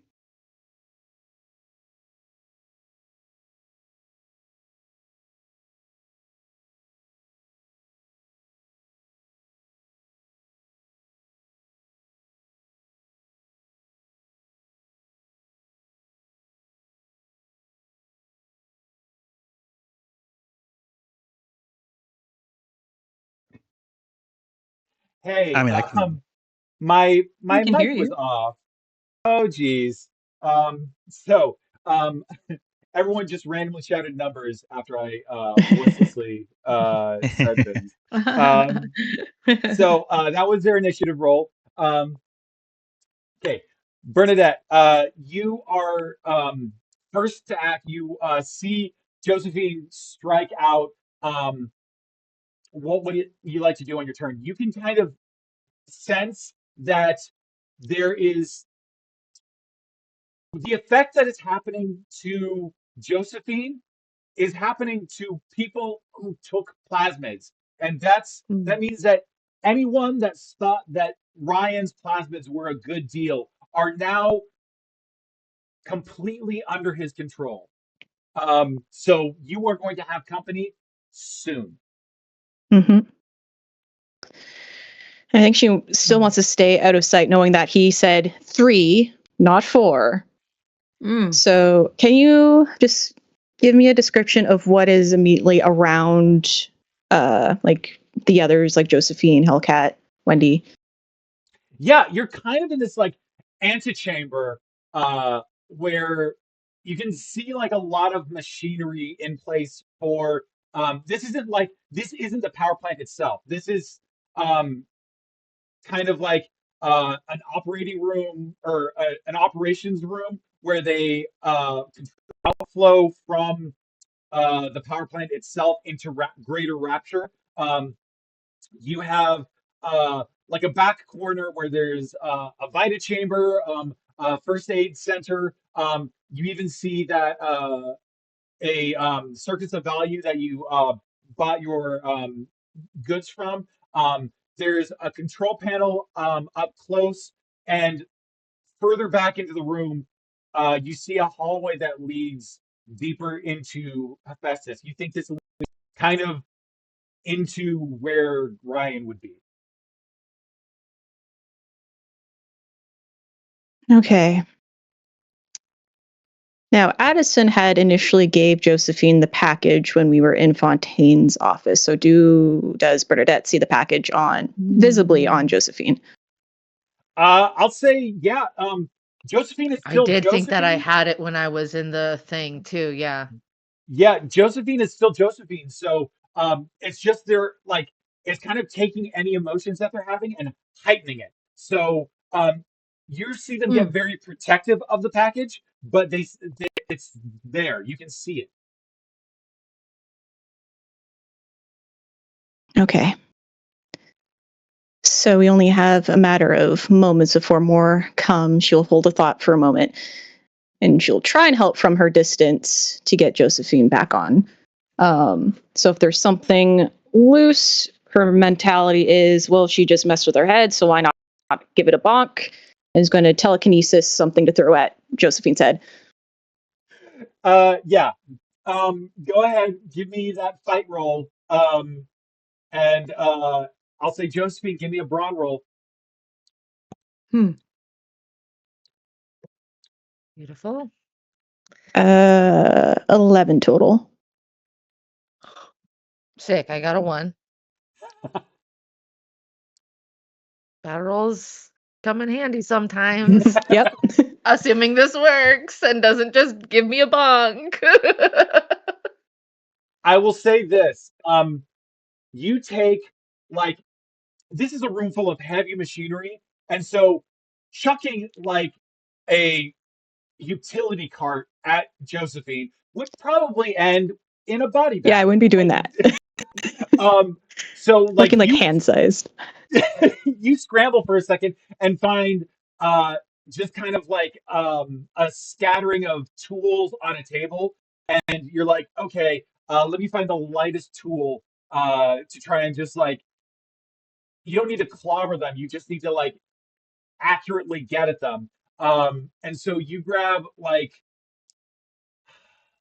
I'll say, you know what? I'll say you kind of like with your brain just like tilt the toolbox so all the tools come out, and you're just throwing this empty like aluminum toolbox to clock them in the head. And it hits, and you see them That would still kind of suck. like they're definitely going to stumble for a moment. Josephine, give yourself a middle injury. What's the one? It's Moderate? Moderate. Yes, moderate injury. And I'll say your grit check gets reduced down to 20. Okay. I understand. Sorry, that took me a Okay. second. Um, Moderate. okay, Got so it. Heard. that's Bernadette's turn. You hear the loudspeaker go once more.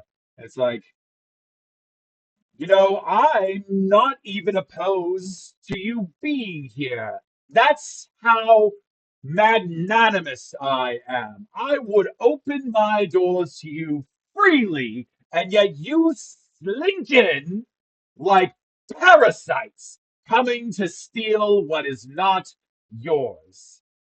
Don't think that I don't know who you are. You who have been so cavalier throughout all of Rapture. I know what you have done. Miss Hellcat, following your career has been a degree of disappointment to me. And Wendy, you could have been so promising for Rapture, and yet here you are, invading and pilfering. Well, Josephine, I hope you enjoy my new employ for you, and I'll have you know your sister is very comfortable. I will make sure that her template makes plenty more little sisters.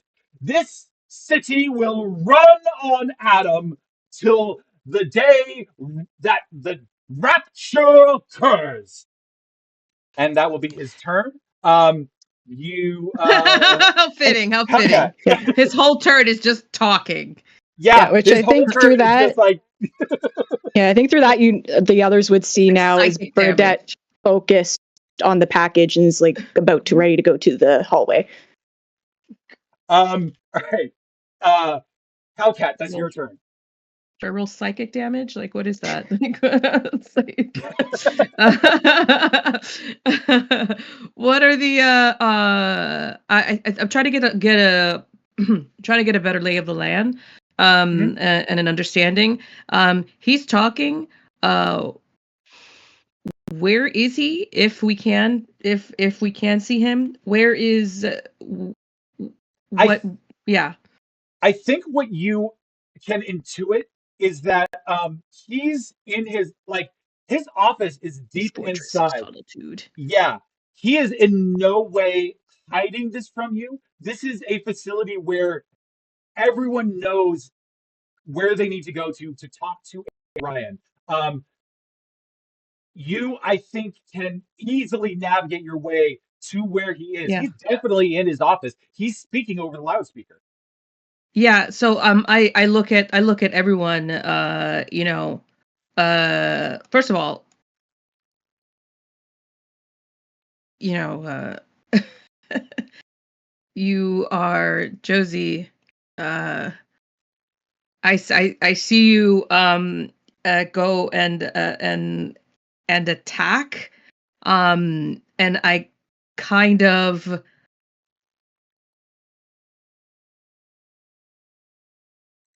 I'm debating. I'm trying to decide. I'm If it going helps you, to. oh, go ahead. So go ahead. No, go ahead. Oh, I was just going to say, if it helps you on your decision, you see, uh, it's very obvious. Wendy easily deflects Josephine's attack. Like he has a Okay. handle on this situation very well. So Okay. you don't see him in like jeopardy. You see him stepping in to resolve this problem. Okay. And then, so if that's done, then what else is around me?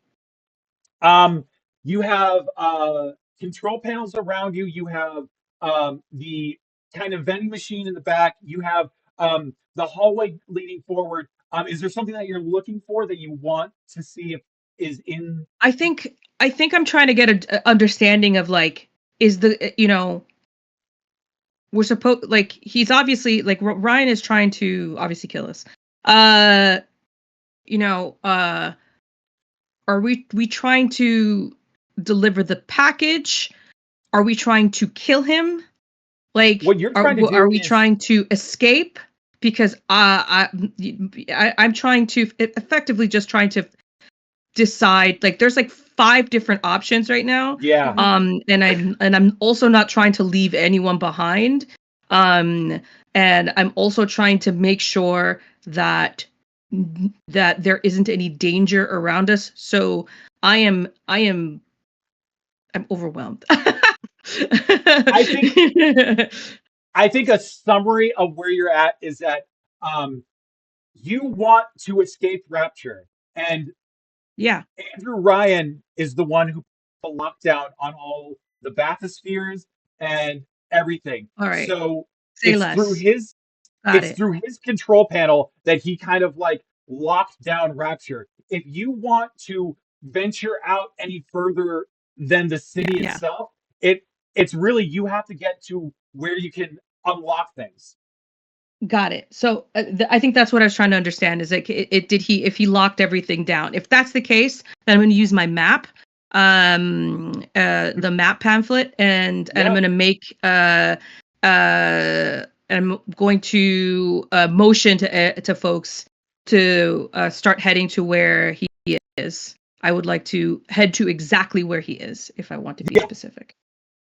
You can see that this antechamber leads into the main entry toward his office. And past that is just his office. Like, the map simplifies things quite a bit, but you're like, oh, if we just go through that doorway, we will eventually reach where he's at. Like, he is in a cul-de-sac. He's not in a place where he can access everything. Everything comes to him. To him, yeah.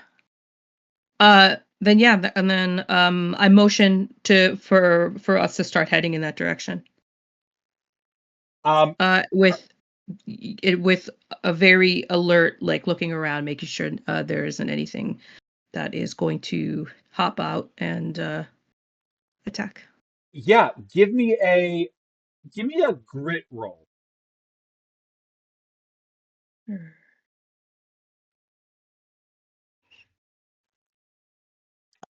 Everybody or just Diana? Just Diana. No. Ooh, explode! Ooh, 18. Hell yeah.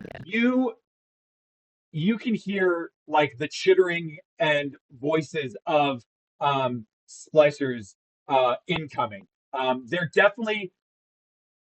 They're coming from behind you because they're coming from greater Rapture and coming in to encircle you. So they're going to kind of flood in behind you. You can either choose to like put up a defense to try and like fend them off, or you can just go. I say to Wendy and Addison, Bernadette, whoever you are at this moment. I don't mean that insultingly. And Josie, that that I think it's time to go. Let's get out of here. Yeah. Go ahead. I'm away from my turn. Yeah. Okay. Yeah. And that's all I'm going to do, and I'm just going to wait and see and watch the folks behind me to see if something starts to attack. Then that's when I'll jump in. Yeah, I'll say this. I think you did decently enough that you can see that security measures have been not deactivated, but kind of like stalled.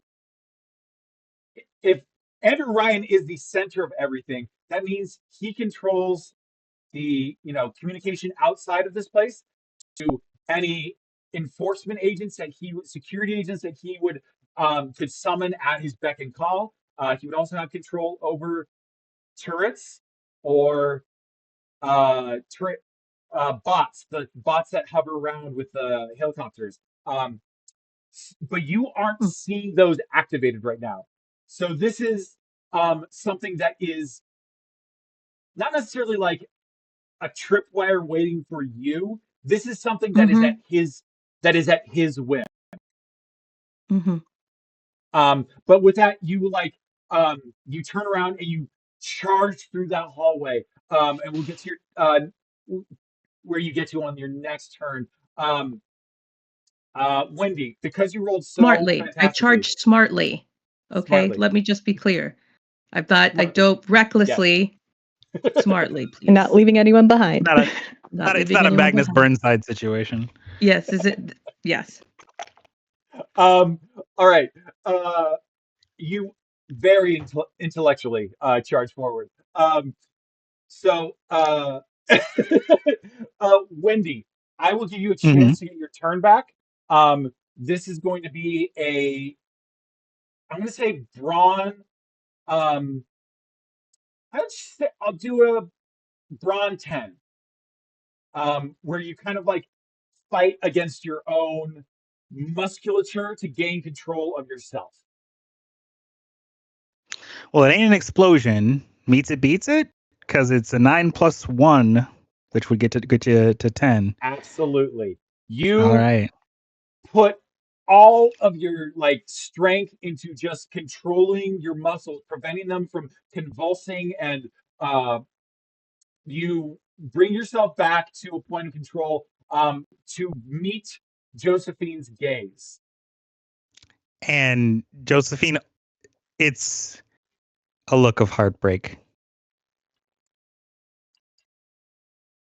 And I go right now. I'm mad. um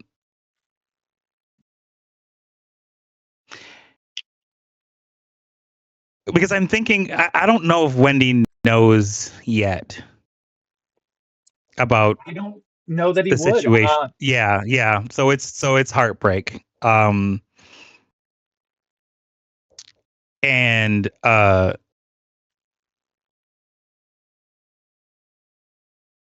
there's like a split second of a moment where you like see his eyes look down into the right, and you know what is down into the right on his hip.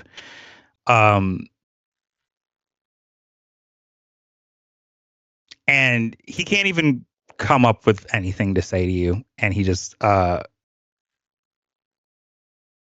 push you away and run. Hellcat just said we gotta go. So he's gonna like basically keep the grip on the wrist because that's fighting his muscle control, but he's going to try and like basically like step forward on her foot and push. Give me a charm roll, and this will add to Josephine's roll later on. Okay. This It's a is my 5. nightmare. It's a 5. 5. Josephine, Uh-huh. you have this voice in your head. Just it's like your own voice, but like weirdly echoed, like as if like on the far side of a lake, where it's saying like, "How could he? Why? Why? It doesn't make sense. It doesn't make sense." And it's just like riling you up. But you see that moment of heartbreak, and it like kind of cuts all the air out of that voice. Give me a grit check. Your DC is 20. You have a 5 to the roll from Wendy. Cool. Okay. That's an 11. Wait, but can I add Adam or? Yeah, you can. Okay, how many do I need for that though? Hold on. You would need 4.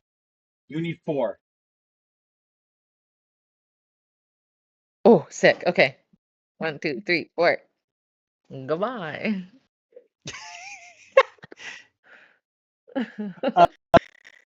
You that moment kind of crystallizes your vision. Like everything was like hazy at the edges from like almost a bloodlust, and then suddenly you're like, "Oh, I messed up. I messed up." And you can still hear that voice calling from the other side, just echoing at you, just like, "How? Why won't he do this?" But you're at least able to just kind of like step away from it, and you are free of the control. I think in this moment you are broken free, but you can do no more than just like watch the rest of everyone just kind of like flee from you. Sick. Cool. Uh, Oh, sorry. Is that all? Is yeah, that it for me now? I think Okay. that you broke free, but it really like it still got a hold. Um, Yeah. so Okay. Cool. you all rush past in this antechamber and into the next chamber, and it's this. It almost doesn't fit the motif, and yet it still kind of does because it's like this cathedral of iron. There's these pillars on either side, flanking down towards the main door. Everything is grandiose, open, and just symbolic in its pomposity.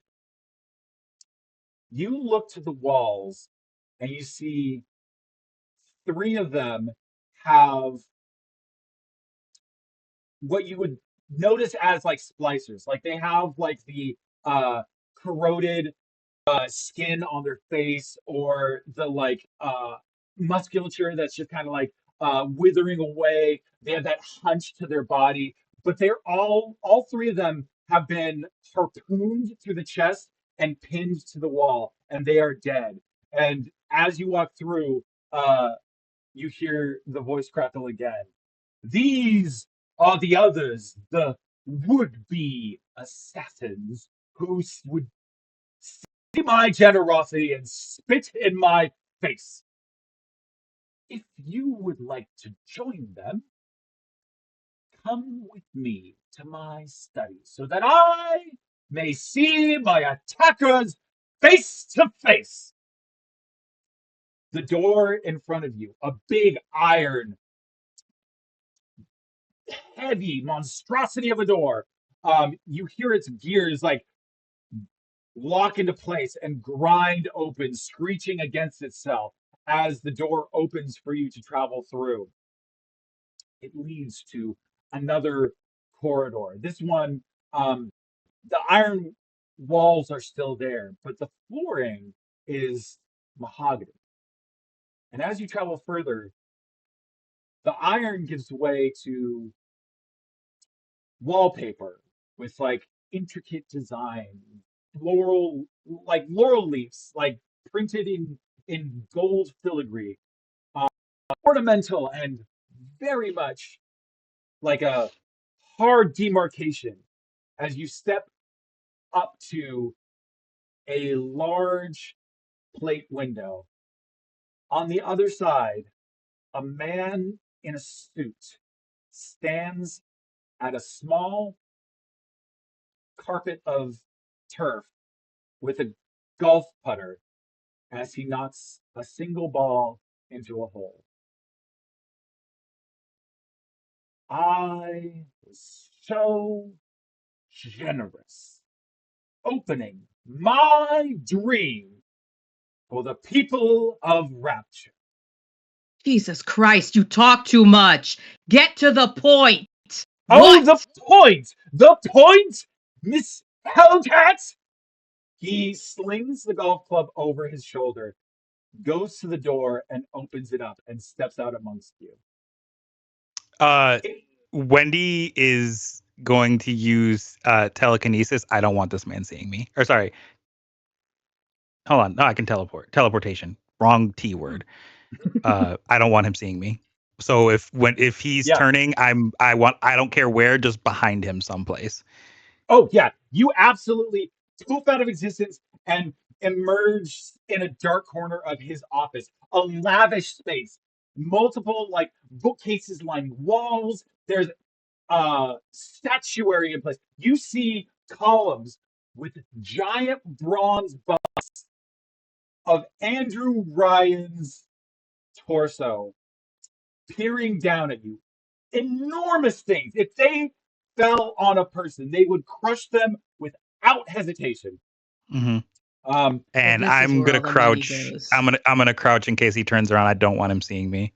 Gotcha. I won't even have a flight check. You can see that he is not paying attention to you. He is engrossed in the moment, and he's going to walk out, golf I putter in feel. hand. Do I feel Wendy leave? Like kind of. I think you do. I think you're familiar enough with this teleporting trick that he pulls that you're like, oh, he's got a plan. He's doing something.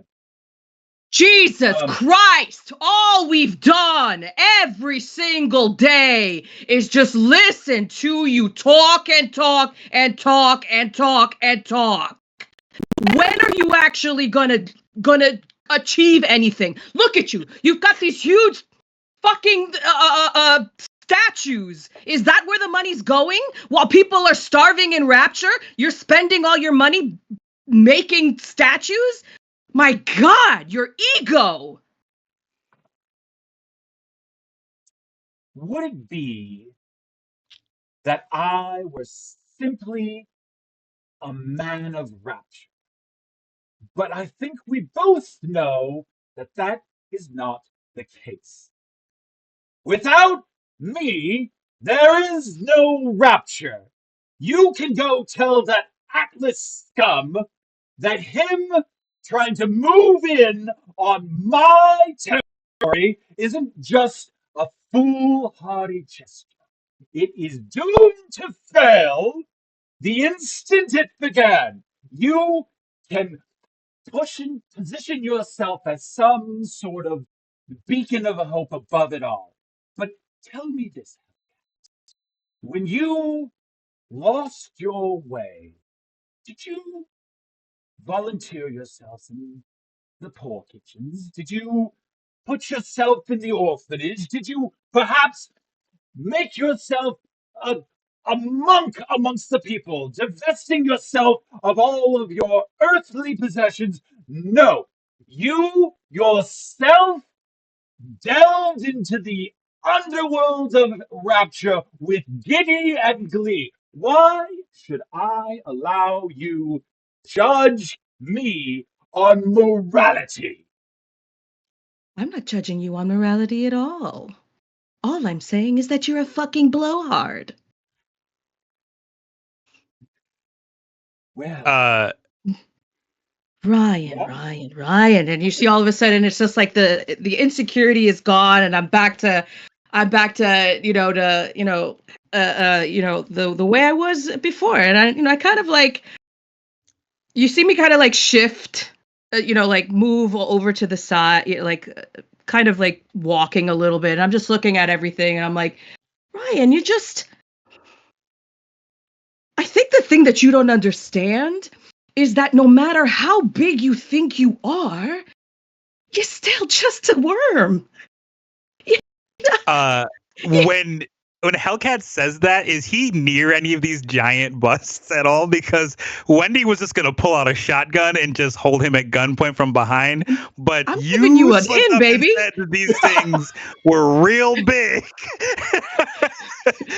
I'll say that there is definitely two busts flanking his office door, right in range. If they toppled in just the right way, there could be problems for him. Cool, real cool, awesome, cool, real ice. What's cooler than cool ice cold? I'm gonna use telekinesis, my guy. I will say this: these things are massively heavy, so Uh-huh. I'm gonna have to ask you to double the cost of using Adam on this. Okay. That's fair. Okay. That's fair. That's a fair Um. pull. Oh, wait, I have to Did, take an atom away for when I use it against no, that was Wendy still? Okay, no, you no. took it. Sorry. Yeah. Just want to be sure. Sorry. Um. Let's go DC. I don't know. 10 is a round number. Okay. Well, telekinesis adds 5 to my fight roll, right? I do. So this should be pretty easy for you. You right. Is a 50. Is a 10 plus 5, baby. You focus with your brain, just kind of like pushing effort and strength behind, just wobbling it. You have basic physics concepts very easily. If a heavy, tall thing wobbles too far, it falls. And you're seeing this top heavy bronze statue, and you just give it the most push you can, and you can feel it right as that leverage just kind of like causes it to move on its own volition. As he's being boisterous in front of Hellcat, I think you throw up a little signal of like, "Hey, step to the side." Uh, and you Just watch behind as you just see just like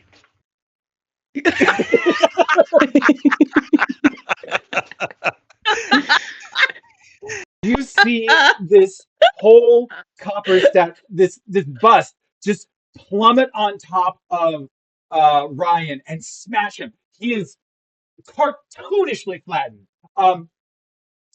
And in an instant, you know, without a doubt, dead. He is dead.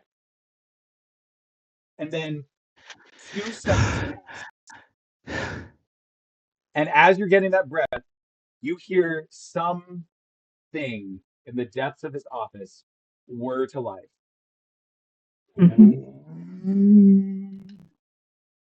And a hydraulic hiss as a door opens. Out of the darkness steps Andrew Ryan, brushing off his suit. Wendy, that was quite a display you just put on.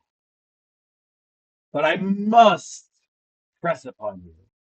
You are not facing some worm. He looks pointedly at Hellcat. You are facing Andrew Ryan, the one who made the thing with which you live in. I think you are not taking this message to heart. Immediate klaxons, alarms, everything that could go and make a sound is going off.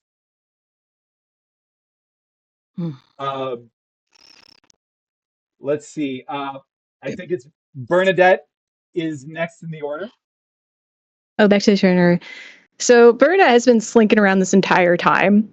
Her thought was focused on the package that Josephine had. So when Josephine snapped out of it, did she follow along with us, or did she end up just sort of standing in that chamber? You left her just standing there, but you could tell that there was an impulse to follow. Like this isn't someone who's like, oh, I'm out of it, now I can make a break for it. This is someone who's like, everyone's leaving me. Mm-hmm. So she's just now at this point not really caring if she's on camera because Ryan's distracted right now. So she'll walk up to Bernadette or Josephine. She'll pull off the wedding ring that she has and sort of reaches for the package and holds up the wedding ring. Says, "You'll need to sell this when you get to the upper world," and puts it in Josephine's hand and just starts lifting away the package. If you'll let her take it. Yeah, I think I do. Then she takes it and starts moving her way to the office. Josephine, you kind of have broken. Once you broke. Am I right to assume that you would immediately try and follow? I think there would be like a moment of like, holy shit, like what just happened, even with like my own self, but then also like, okay, now I'm holding this ring and okay, and like then head out, yes, but it would take a second. Yeah. I think I would hesitate a little. After a moment, you come in, you're running down this iron hallway, and you can hear reverberating off the walls this long diatribe by Ryan. And it is, oh man, the man loves to talk. And you, as you turn a corner, before you can even react to anything that is happening in front of you, you are confronted with Bernadette, who slides a wedding ring into your hand, takes the package from yours, and offers you this tray.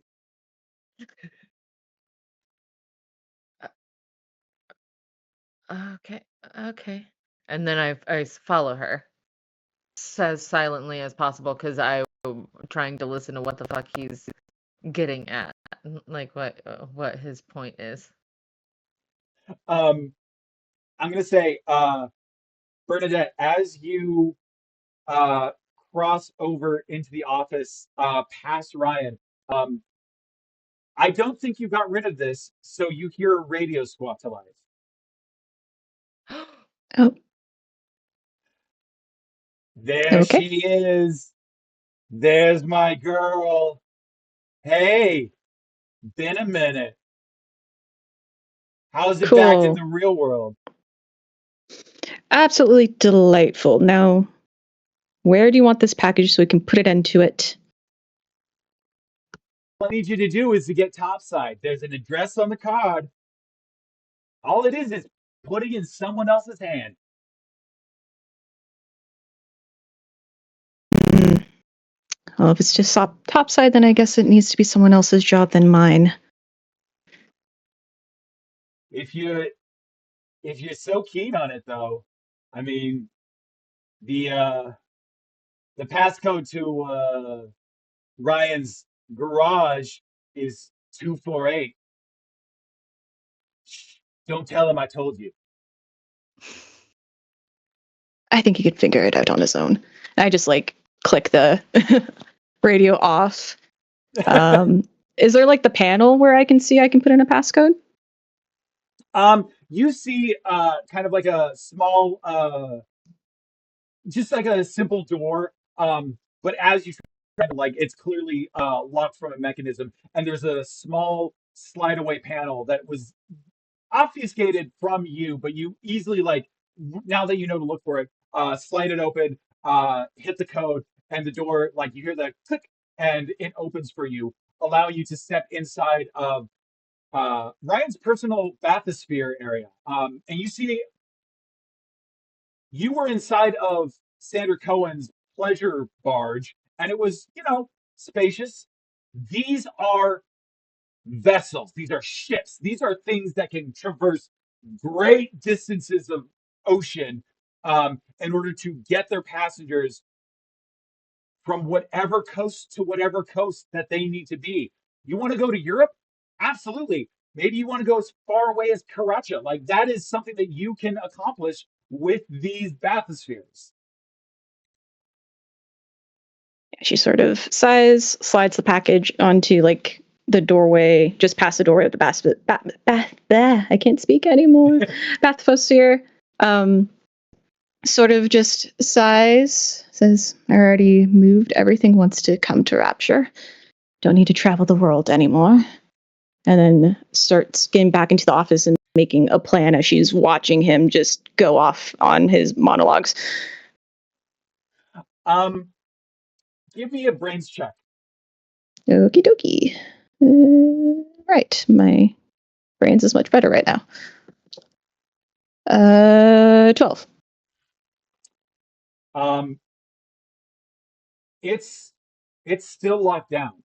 So you looking amongst the bathyspheres, there was no obvious thing where it's like press button here to open bathyspheres. So this is something that is unfortunately like private and tucked away. So that's your turn. Yep. We're going to go down to Josephine. You now have a wedding ring in your hand, and Ryan is standing in front of you. You can see that the first attempt to murder him did not go as planned, as he is standing perfectly fine in front of you.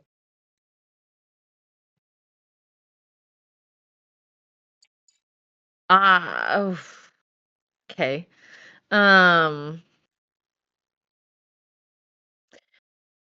Is it possible for me to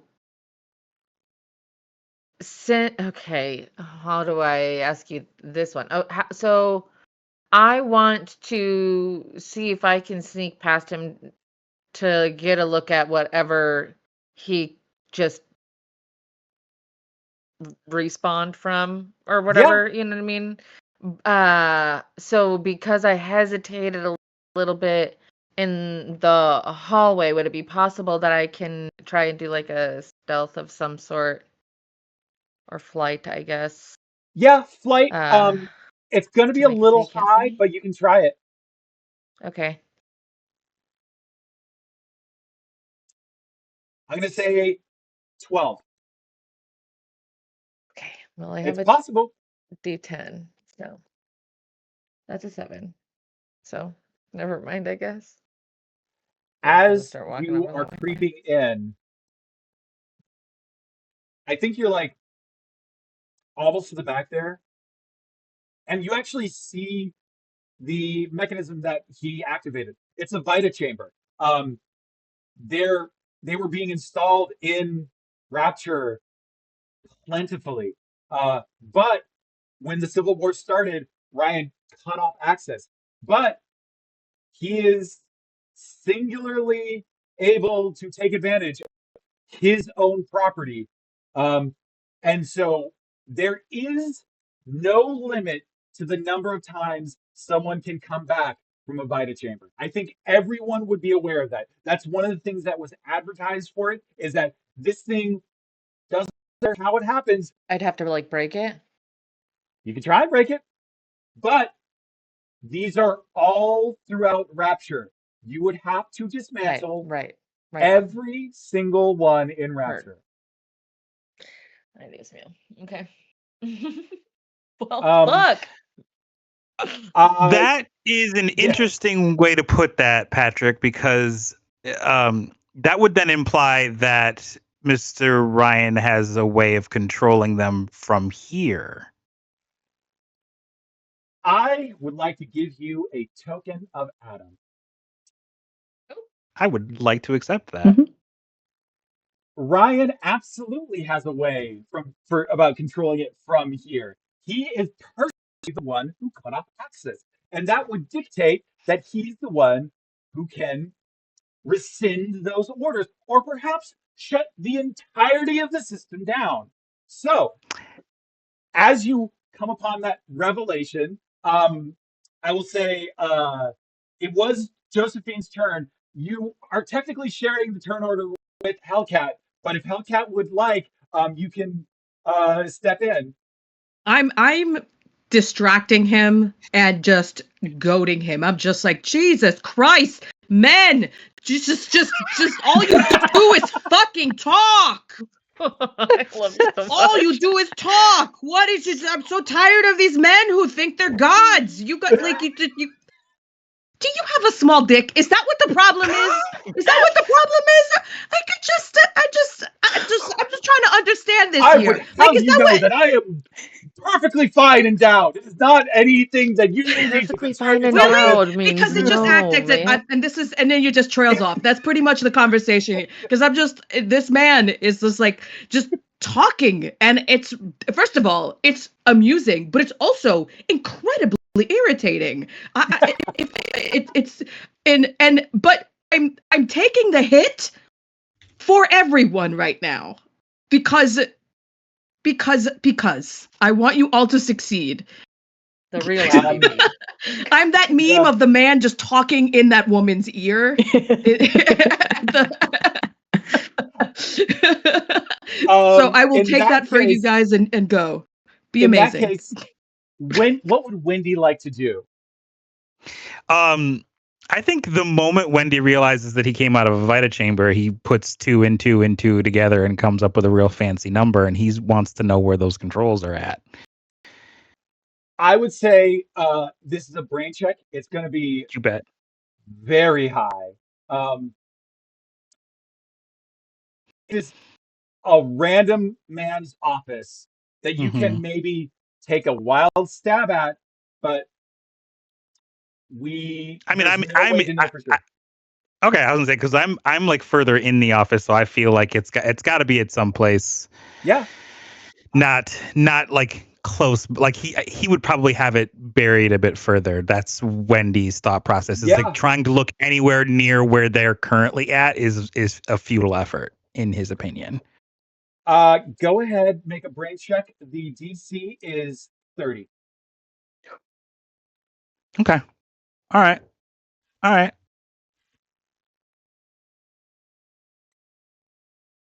Mm-hmm. Mm-hmm.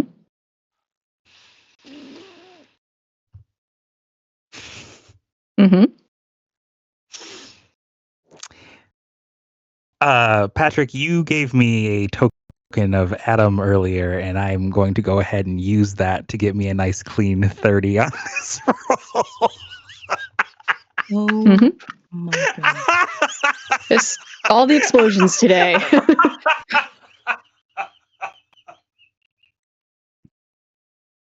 I was like 29. Wait a minute. Foisted by my own petard. All right. Well, I will go back down to 1. You see in a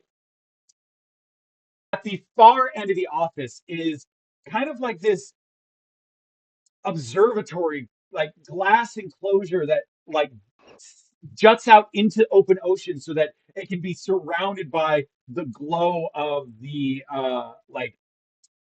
thermal vent that it's drawing its power from.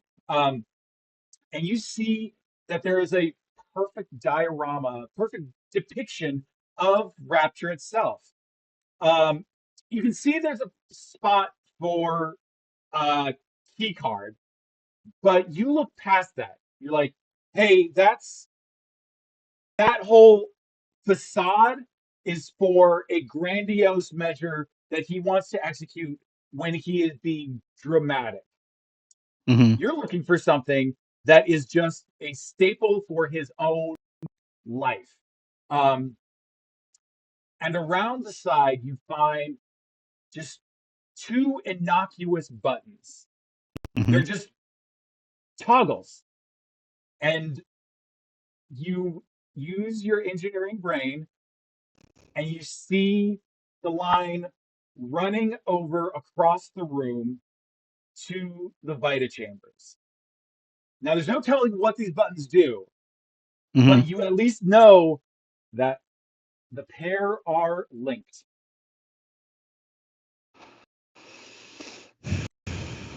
Okay. Because my initial thought process was, what if I just literally wrench the wire out of place? But I don't know if that solves the issue. Who's to say? Yeah. Unfortunately, I feel like all of my luck points, if I had any, have been used just on this ridiculous roll.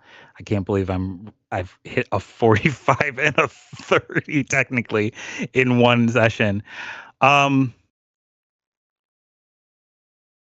are they oriented, Patrick? Are they like up, down, east, west? I'd Like say north, south, east, west? Okay. East west. Okay. And then they're not lit. There's just They're not. they just like They're okay. very purposefully like innocuous. They're just two toggles. Okay.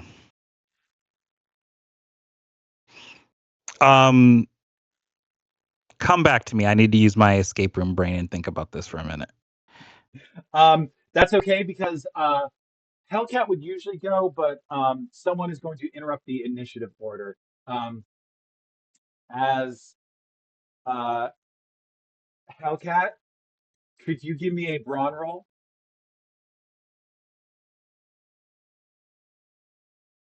Oh no, I just looked at chat. I just looked at chat. Saw that way to go. Thanks, chat. And you're muted. I said, you said brawn? Yeah. Oh Why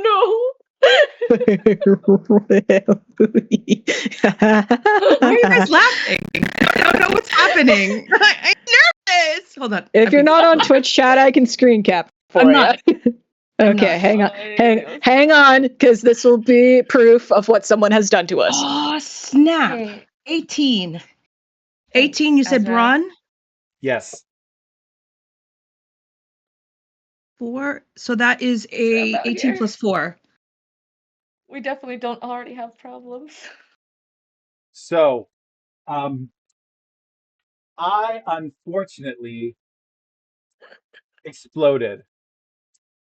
Patrick, And shut so, up.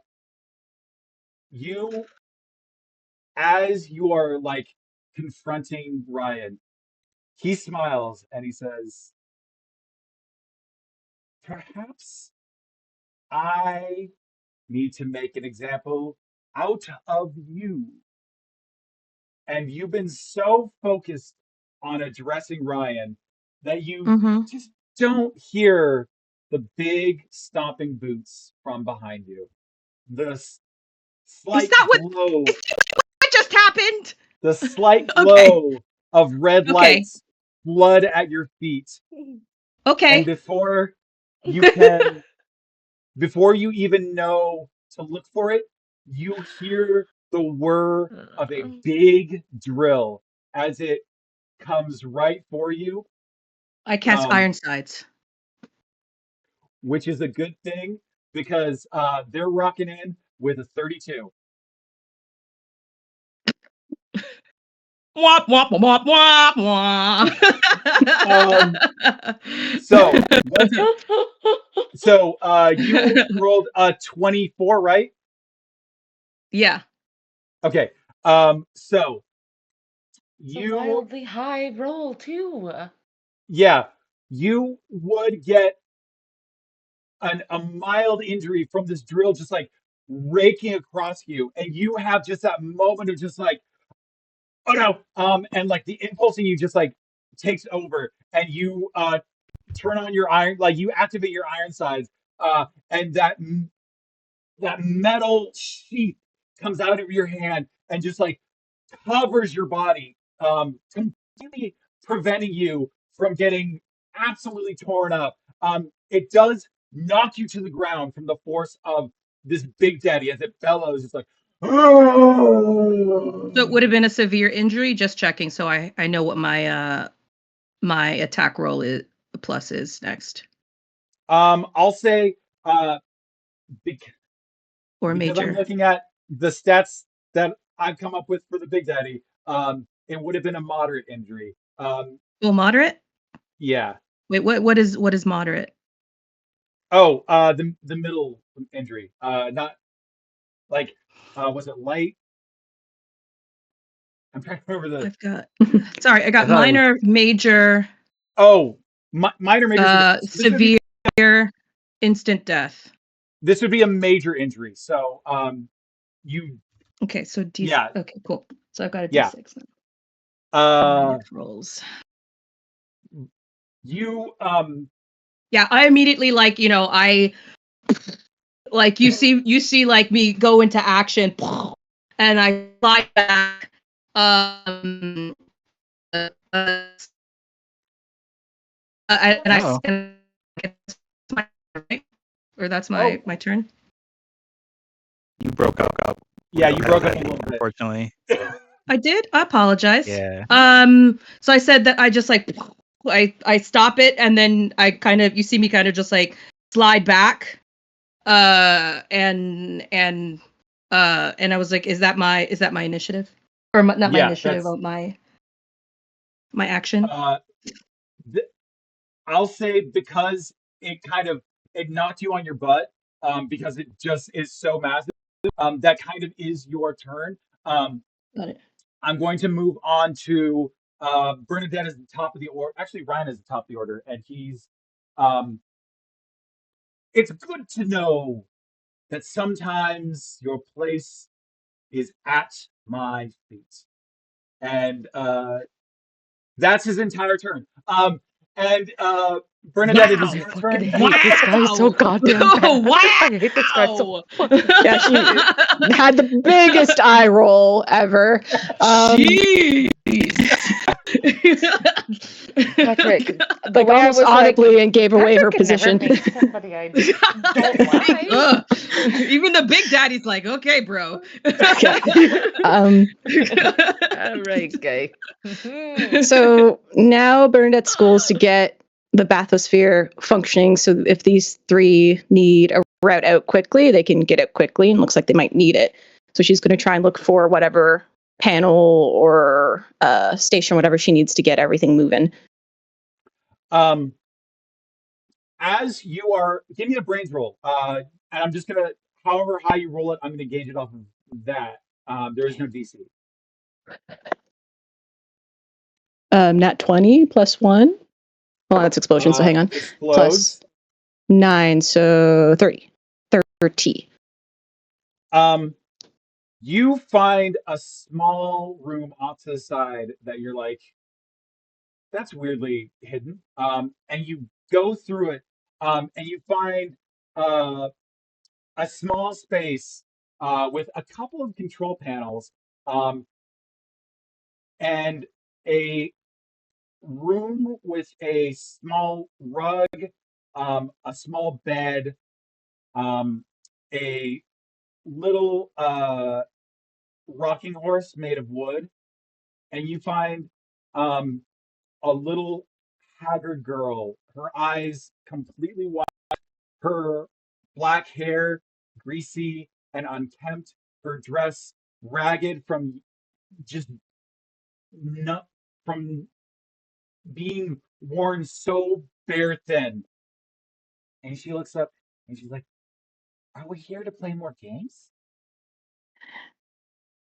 And there's just a flash for a second of Bernadette being shocked and seeing her right there.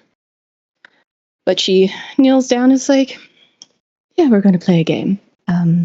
It's a game of hide and seek, and I have the best spot for you to go hide.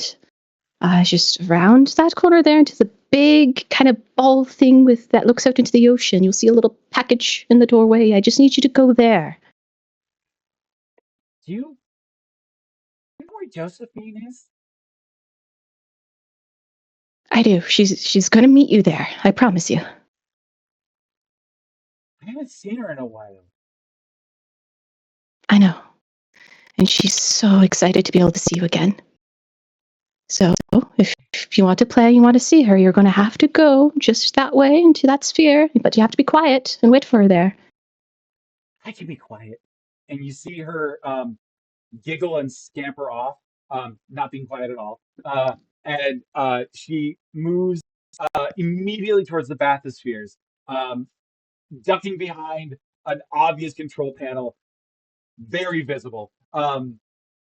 And you notice that for exhibiting the symptoms of a little sister, they seem to be waning. Like you can see that the like the glossiness in her eyes is kind of like fading away. Her musculature is coming back. Like she's gaining a bit more. Uh, the slug is no longer like consuming so much of her physical nutritional needs. And you can kind of like surmise that like, do little sisters grow out of being little sisters? If this is the first one to be a little sister, do they come back? Um, and in that control room, I'll say you have you did roll exceptionally well. You see a control panel with a handprint on it.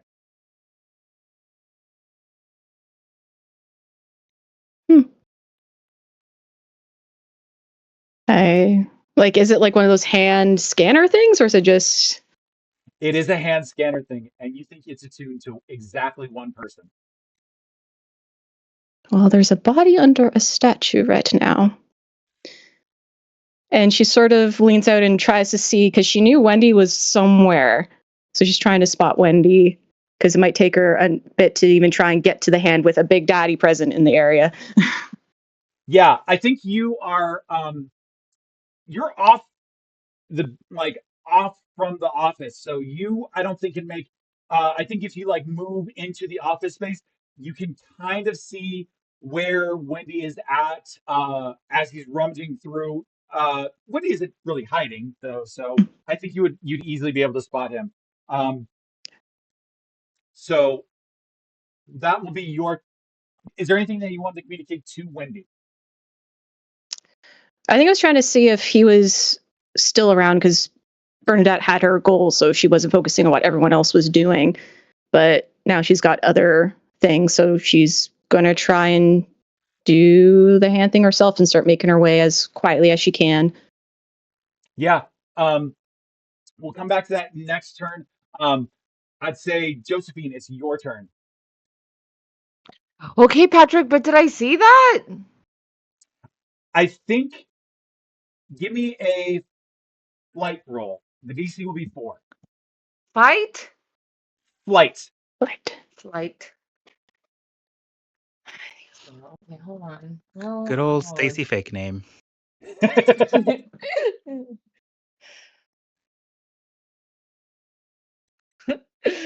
What did you say it was? It's a 5. I got a 5. What did you say? You see that Bernadette has disappeared for a moment.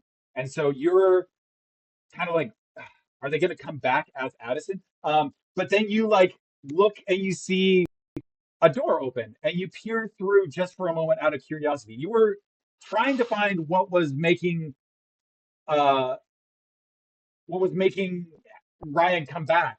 So you're just kind of like looking around and you scope through the door and you see a small girl patter her way over to a bathysphere and duck down inside, covering her head because that means that no one can see her. Fuck, that's my heart. You are. Why are you like this? Okay. I am. I think that just I bolt to her. Like I'm not thinking about anything else now. I just like I finally see her and I just immediately run to Yeah. to her. Um, you charge into the bathysphere garage, and you basically slide to a stop in front of her, and her eyes go wide, the milky white eyes of a little sister. And she said, Josie! Honey, I can't believe it. Hello, you're here. And I scoop her up into an immediate hug Now you and were then grip her by the face. And I'm like looking and checking her to see if I need it to first aid kit. uh you were only, you know, 5 years or so older than her in your memory, and she's like maybe a teenager. And you're recognizing that this atom, this genetic salve that's been kind of a genetic tool to alter humans, has been kind of postponing her from growing up, but that it's gradually wearing thin on her, and she is starting to emerge out of being a little sister. She's still, this has altered her dramatically. She is going to be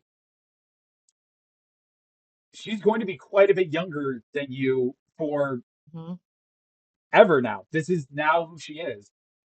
But perhaps she isn't completely lost as a little sister. There is a glimmer of hope that perhaps she could emerge from being a little sister as maybe just Loretta again. Do I see Bernadette nearby also? I think you charged in past Bernadette as they charged out to get a good look at Wendy and what they were up to. So I think you know kind of where they are in the room, but not uh, necessarily like specifics. Okay. Loretta, honey, I'm gonna need you to just wait exactly right in here, okay? And just as before, put your hands up, okay, and just hide for me for there's just a little bit. I just have to help my friends a little bit, and then I'll be right back with you, and I will never leave your side again, okay? Do you I'm understand? the best at hiding. You're the best at everything. And I And like kiss her on the top of her to head and set her in there. she's going to duck behind a control panel again, and just peek over it. Perfect. Just stay in there. And Um, then I go to kind of run up on Bernadette. Are you able to take that thing out of her or no? It will go out in time. From the progression of what she was when she became a little sister, it's growing out of her. But right now, I need to make sure the rest of you have your way out. The rest of it. Okay, are you not coming? I need you to come with us. No, you don't. Things will be okay. Okay, what do I do? Tell me what I need to do. Need to get a hand, specifically that dead man's hand, and then you all need to be in that bathysphere. Do I have enough action left to try and go get her the hand? Yeah, I think I'll let you go get the hand. Give me a DC 8. I'll say grit check. Ooh, grit. That's my D20. All right. Ooh, that's a 16. Okay. You run over. Truly. There's just a kind of paste on the ground, so you're easily able to lift the hand part and just take it with you. And you Gross. run over and hand it off to Bernadette. And we're going to move out of your turn. Hellcat, you are face to face with a Big Daddy. What would you like to do? You're muted. Yeah.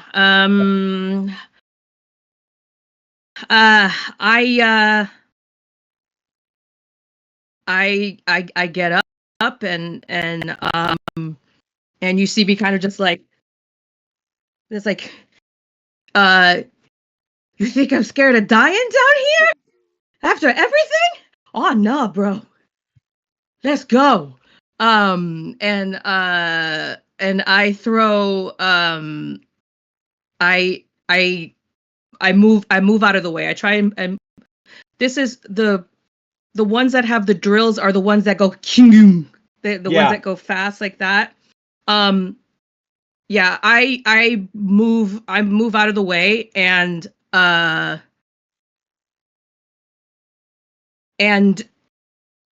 electro bolt him.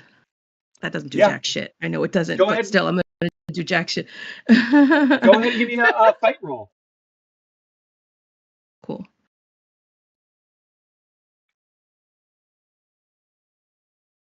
You made Hellcat too cool, man.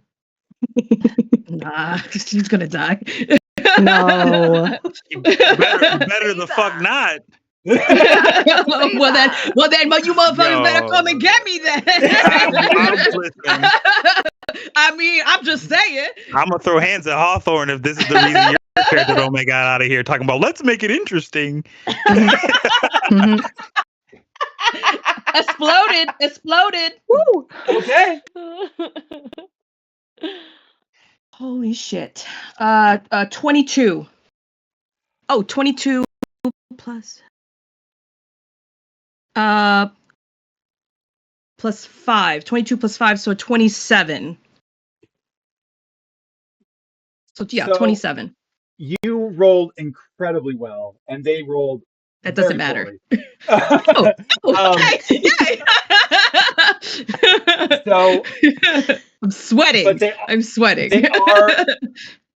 but they are still a Big Daddy, and They're a you big daddy. I get it. deliver a crushing blow. The lightning crackles and fizzles from your hand. It's almost uncontrollable with how much you push into, like, just bringing down this Big Daddy. It like hit and like cascade over their dome. The lights on their head like crackling with like fluorescent red light as they. Can I take the Chechnya vodka at the same time and just be like, fucking freeze, and just like throw it down or something? Because I know they freeze. Sure. Yeah. Go I know it. they do. Yeah, I throw my last bottle of vodka, which is really, really sad.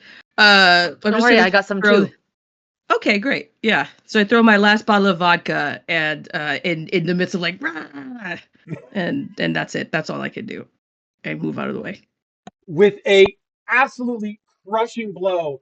I'll say that is now the Big Daddy's turn, but he is paused because he got zapped. So it's now on to Wendy. Wendy, you watch as Hellcat absolutely lights up this Big Daddy in the most impressive way.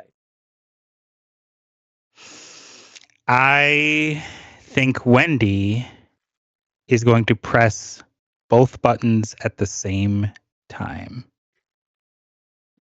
All right. Because if they're unlabeled buttons, I don't think Ryan would just be like, "Oh yeah, I remember me specifically. The left one is just for me, and the right one is for the rest of Rapture." So I'm pressing both of them, and I'm not letting go. You hear first the machine power down in the back, and it the lights dim and it is no longer operational. And you see Ryan snap a glance your way, and he's like, "Perhaps I underestimated. But tell me, Cadella? Oh, I'm terrible with names, but I wonder if she could come back, what would you give up to undo what you did to her? Is it perhaps out of the bounds of possibility that you would sacrifice a portion of your own self?" Wendy stands up. How far away am I from Ryan? He's on the other How side of the way? room. Okay. Um,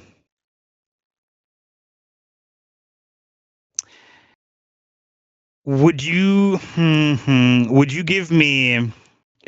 Would you say that pressing the buttons was a free action? Is that an action? What are you calling that? I'm saying that was an action because you had that moment of discovery of let's see what this does. Okay. Pressing it down and okay. Cool. I just wanted to make sure I'm not overstepping. I don't want to. I know it's the finale, but I don't want to play in anyone's face. Wendy stops when Ryan says the name, and he gets a look of thinking, not like a logical thinking, like this is someone offering me my life back kind of thinking. And he kind of takes a step forward in a way that is not threatening. And he goes, wait a minute. You can do that? He'll chuckle and say, "No. But who in this world could? Oh, perhaps if she hadn't been murdered by a hapless accident that you yourself were responsible for. Tell me, why would you bring her back if you would only have to apologize for her asphyxiation?" I'm gonna leave that there because I don't have another action, and it'll just have to come back to the next turn for me. We're going to go to Bernadette. I'll say it's the top of the order, and I'm going to caution you. You see and hear splicers coming in.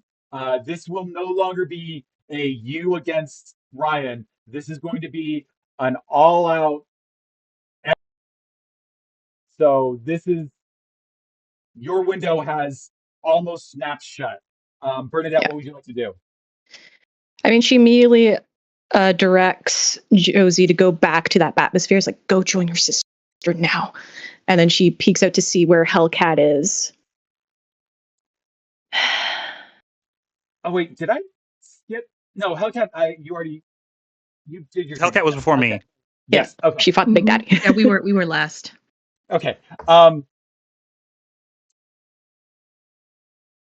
So I think you get the message across to everyone like, hey, doors shutting right now.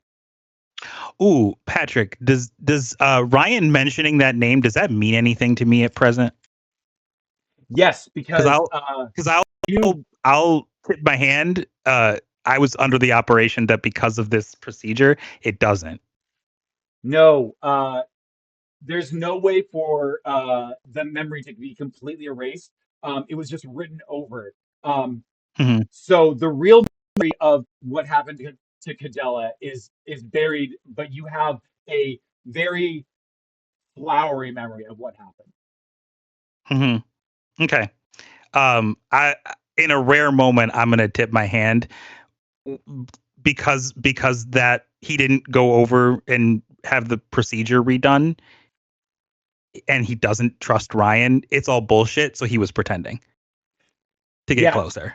he got suckered in. He thought he was like actually getting like a rise out of you. So you see him like Mhm. triumphantly bragging about this. Um, Yeah. but you can see that uh, he's got a Big Daddy on his side and a bunch of splicers, and you can fight it out. But I mean, that Oh, I could got. be a last Don't stand. worry. Don't worry. There's more plan. There's more Mhm. plan Okay, rolling around in here. So I got ideas. okay. Josie, what's are you running? Can I still do? Does me No, talking take my Oh, action away, or oh, I'm sorry. Did I take away your action? Yeah, no. Go do your action. Your what was it that you were going to do? because my goal now is to get everyone else to that bathysphere, and I'm waiting to put the hand down so it can activate. So when I see Hellcat still in the midst of things, I'm gonna just pull out an Eva Hippo and like throw it into my thigh as I use telekinesis to drag Hellcat immediately over. Um, Thank, Hellcat, thank you. yeah, you get that familiar sensation as you are wrenched sideways away from a very upset Big Daddy, pulled across the floor to the small door that Bernadette is at, and you are free of danger and able to kind of make a break for it. Out, and she's like pointing in the direction of the bathysphere. Or I look at you and I peace. Um, I say, get Wendy. she just uh, nods. yeah, so that's Josie, Hellcat, Bernadette as well. Wendy, what is it that you would like to do on your turn? So here's the play. Wendy is going to get take just a couple more steps, just enough. Uh, and he's going to fire off his shotgun in the direct upper region of Andrew Ryan. And once he has done that, he is going to telekinesis over towards where he was initially, which is I don't know if we've oriented the room, but he's teleporting like far enough away from Ryan that like he's not going to be in range of any Big Daddy or splicers that are coming into the room. So it's kind of just like a couple of steps, boom, out. Like that's his move. Make a fight roll. You betcha. And because I got crack shot, this may be a bit harder for Ryan.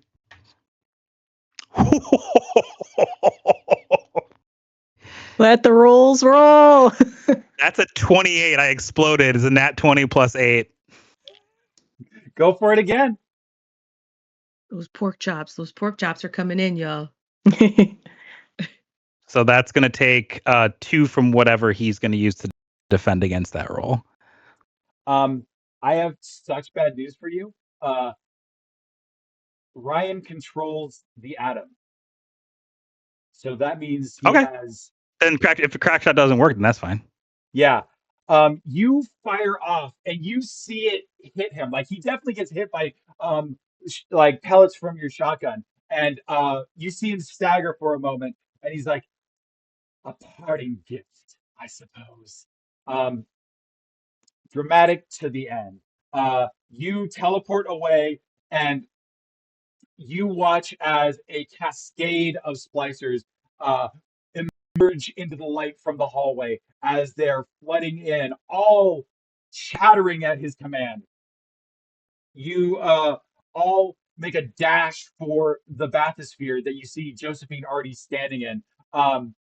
Bernadette, you have the hand. All you need to do is place it on it and unlock the bathysphere, and you are free to go. This place will be far behind you. Yeah, so when she sees the rest of them get to the bathysphere, she places the hand on it and just stands by the control. And Wendy is going to use telekinesis with the Eve of Hippo that I've got and pull you in. So I'm going to fight you on it. all right, this Let's is a go. contested roll. Go for it. It's going to be fight versus brawn. Sick.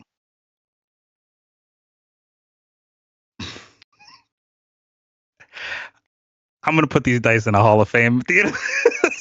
Yo. Well, that means you beat me because I rolled a 3. Okay. It's only Bert- it was a 24. It Oh, was yeah, explosion only. plus 4. Only. Well, Bernadette, it wasn't as high as fucking 45. Okay, like Bernadette, you are resolute in your desire to do one good thing and hold against the encroaching horde. Wendy's just straight up not going to let you do that. You feel the tug and you just get lifted off your feet and you are summoned into the bathysphere. The door shuts as you see the Big Daddy stomping in, furious at the indignation that he has suffered. He drives forward. He's going to actually make an attack against the bathysphere. You see the front pane of glass spiderweb as the drill hits it, but you're sinking already, and the you I'm just doing this. you see you have not come away unscathed. There's a slight leak that is very concerning for being this deep underwater, but the bathysphere kind of like takes over. Its controls are more sleek in order for Ryan to use it. So you just point to a coast. So you set it for New York. You guide your way out. All of you looking at each other.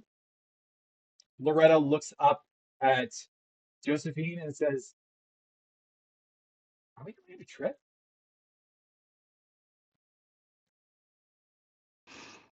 Whoops. Yeah. Yes. We're gonna go home. We're gonna go make a home. You all make it safely to the east coast of America. You are now Holy shit. far away. Yeah. Wendy turns to Hellcat and kind of just like scoops up her hand with his, and with just like a light little thumb kind of on the back of the palm is like, "Are you all right?" Are you? I mean, that was the most impressive thing I've ever seen. Was it? Because I thought I was gonna die. Well, I'm glad somebody felt that because I was terrified. Well, I had faith. Well, thank you. Thank you.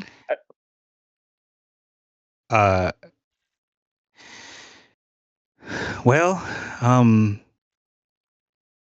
And she doesn't stop like remove the hand. I think she's just really really tired. mhm.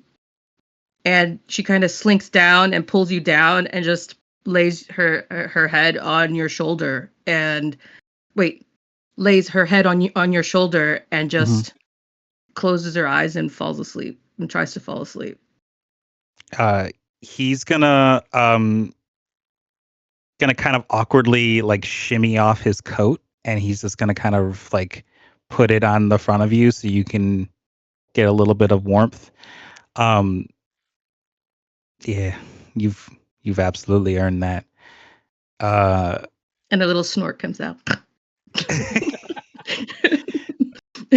and then he's going to turn his attention to Bernadette. You really thought you were going to just drown down there?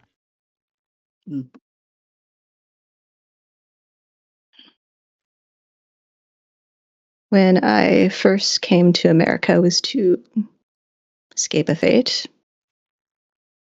I was Saskia before I was Bernadette, and then I became Addison after Bernadette. I'm tired of having to start over so many times. And after Well, everything I've done, I was already a product of Rapture. I was ready to go down with it. And maybe I still have that chance. Because Ryan is still down there. Fontaine's still down there. And there's a future for those little sisters. that may be, but if I had anything to say about it, and it seems that I did, wasn't going to be today. I liked you better when I was Addison. I don't like you much now. And she sort of like huffs a little bit, not wanting to acknowledge anything, and just turns to look out the window. And you, with a pointed look away from both Hellcat and Bernadette. Mm-hmm. And then there's a slight, just a little like glance down at Loretta, or the little sister. He doesn't know, but I do, so I'm saying it. And then he just exhales and says nothing else. I think that Josephine's response to that is immediately like introducing Loretta to everybody and also leaning in to Wendy. Like, this is our little family. This is starting over will be okay. We'll have plenty of time for talks of apologies and such at plenty of holidays. It'll be okay. Um,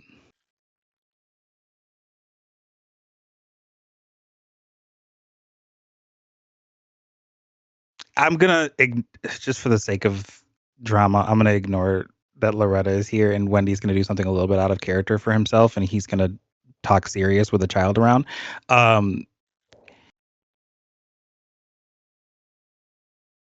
Josephine, I knew that Laurel went down to Rapture to escape something that he thought, believed, was coerced into, possibly thinking that he had done.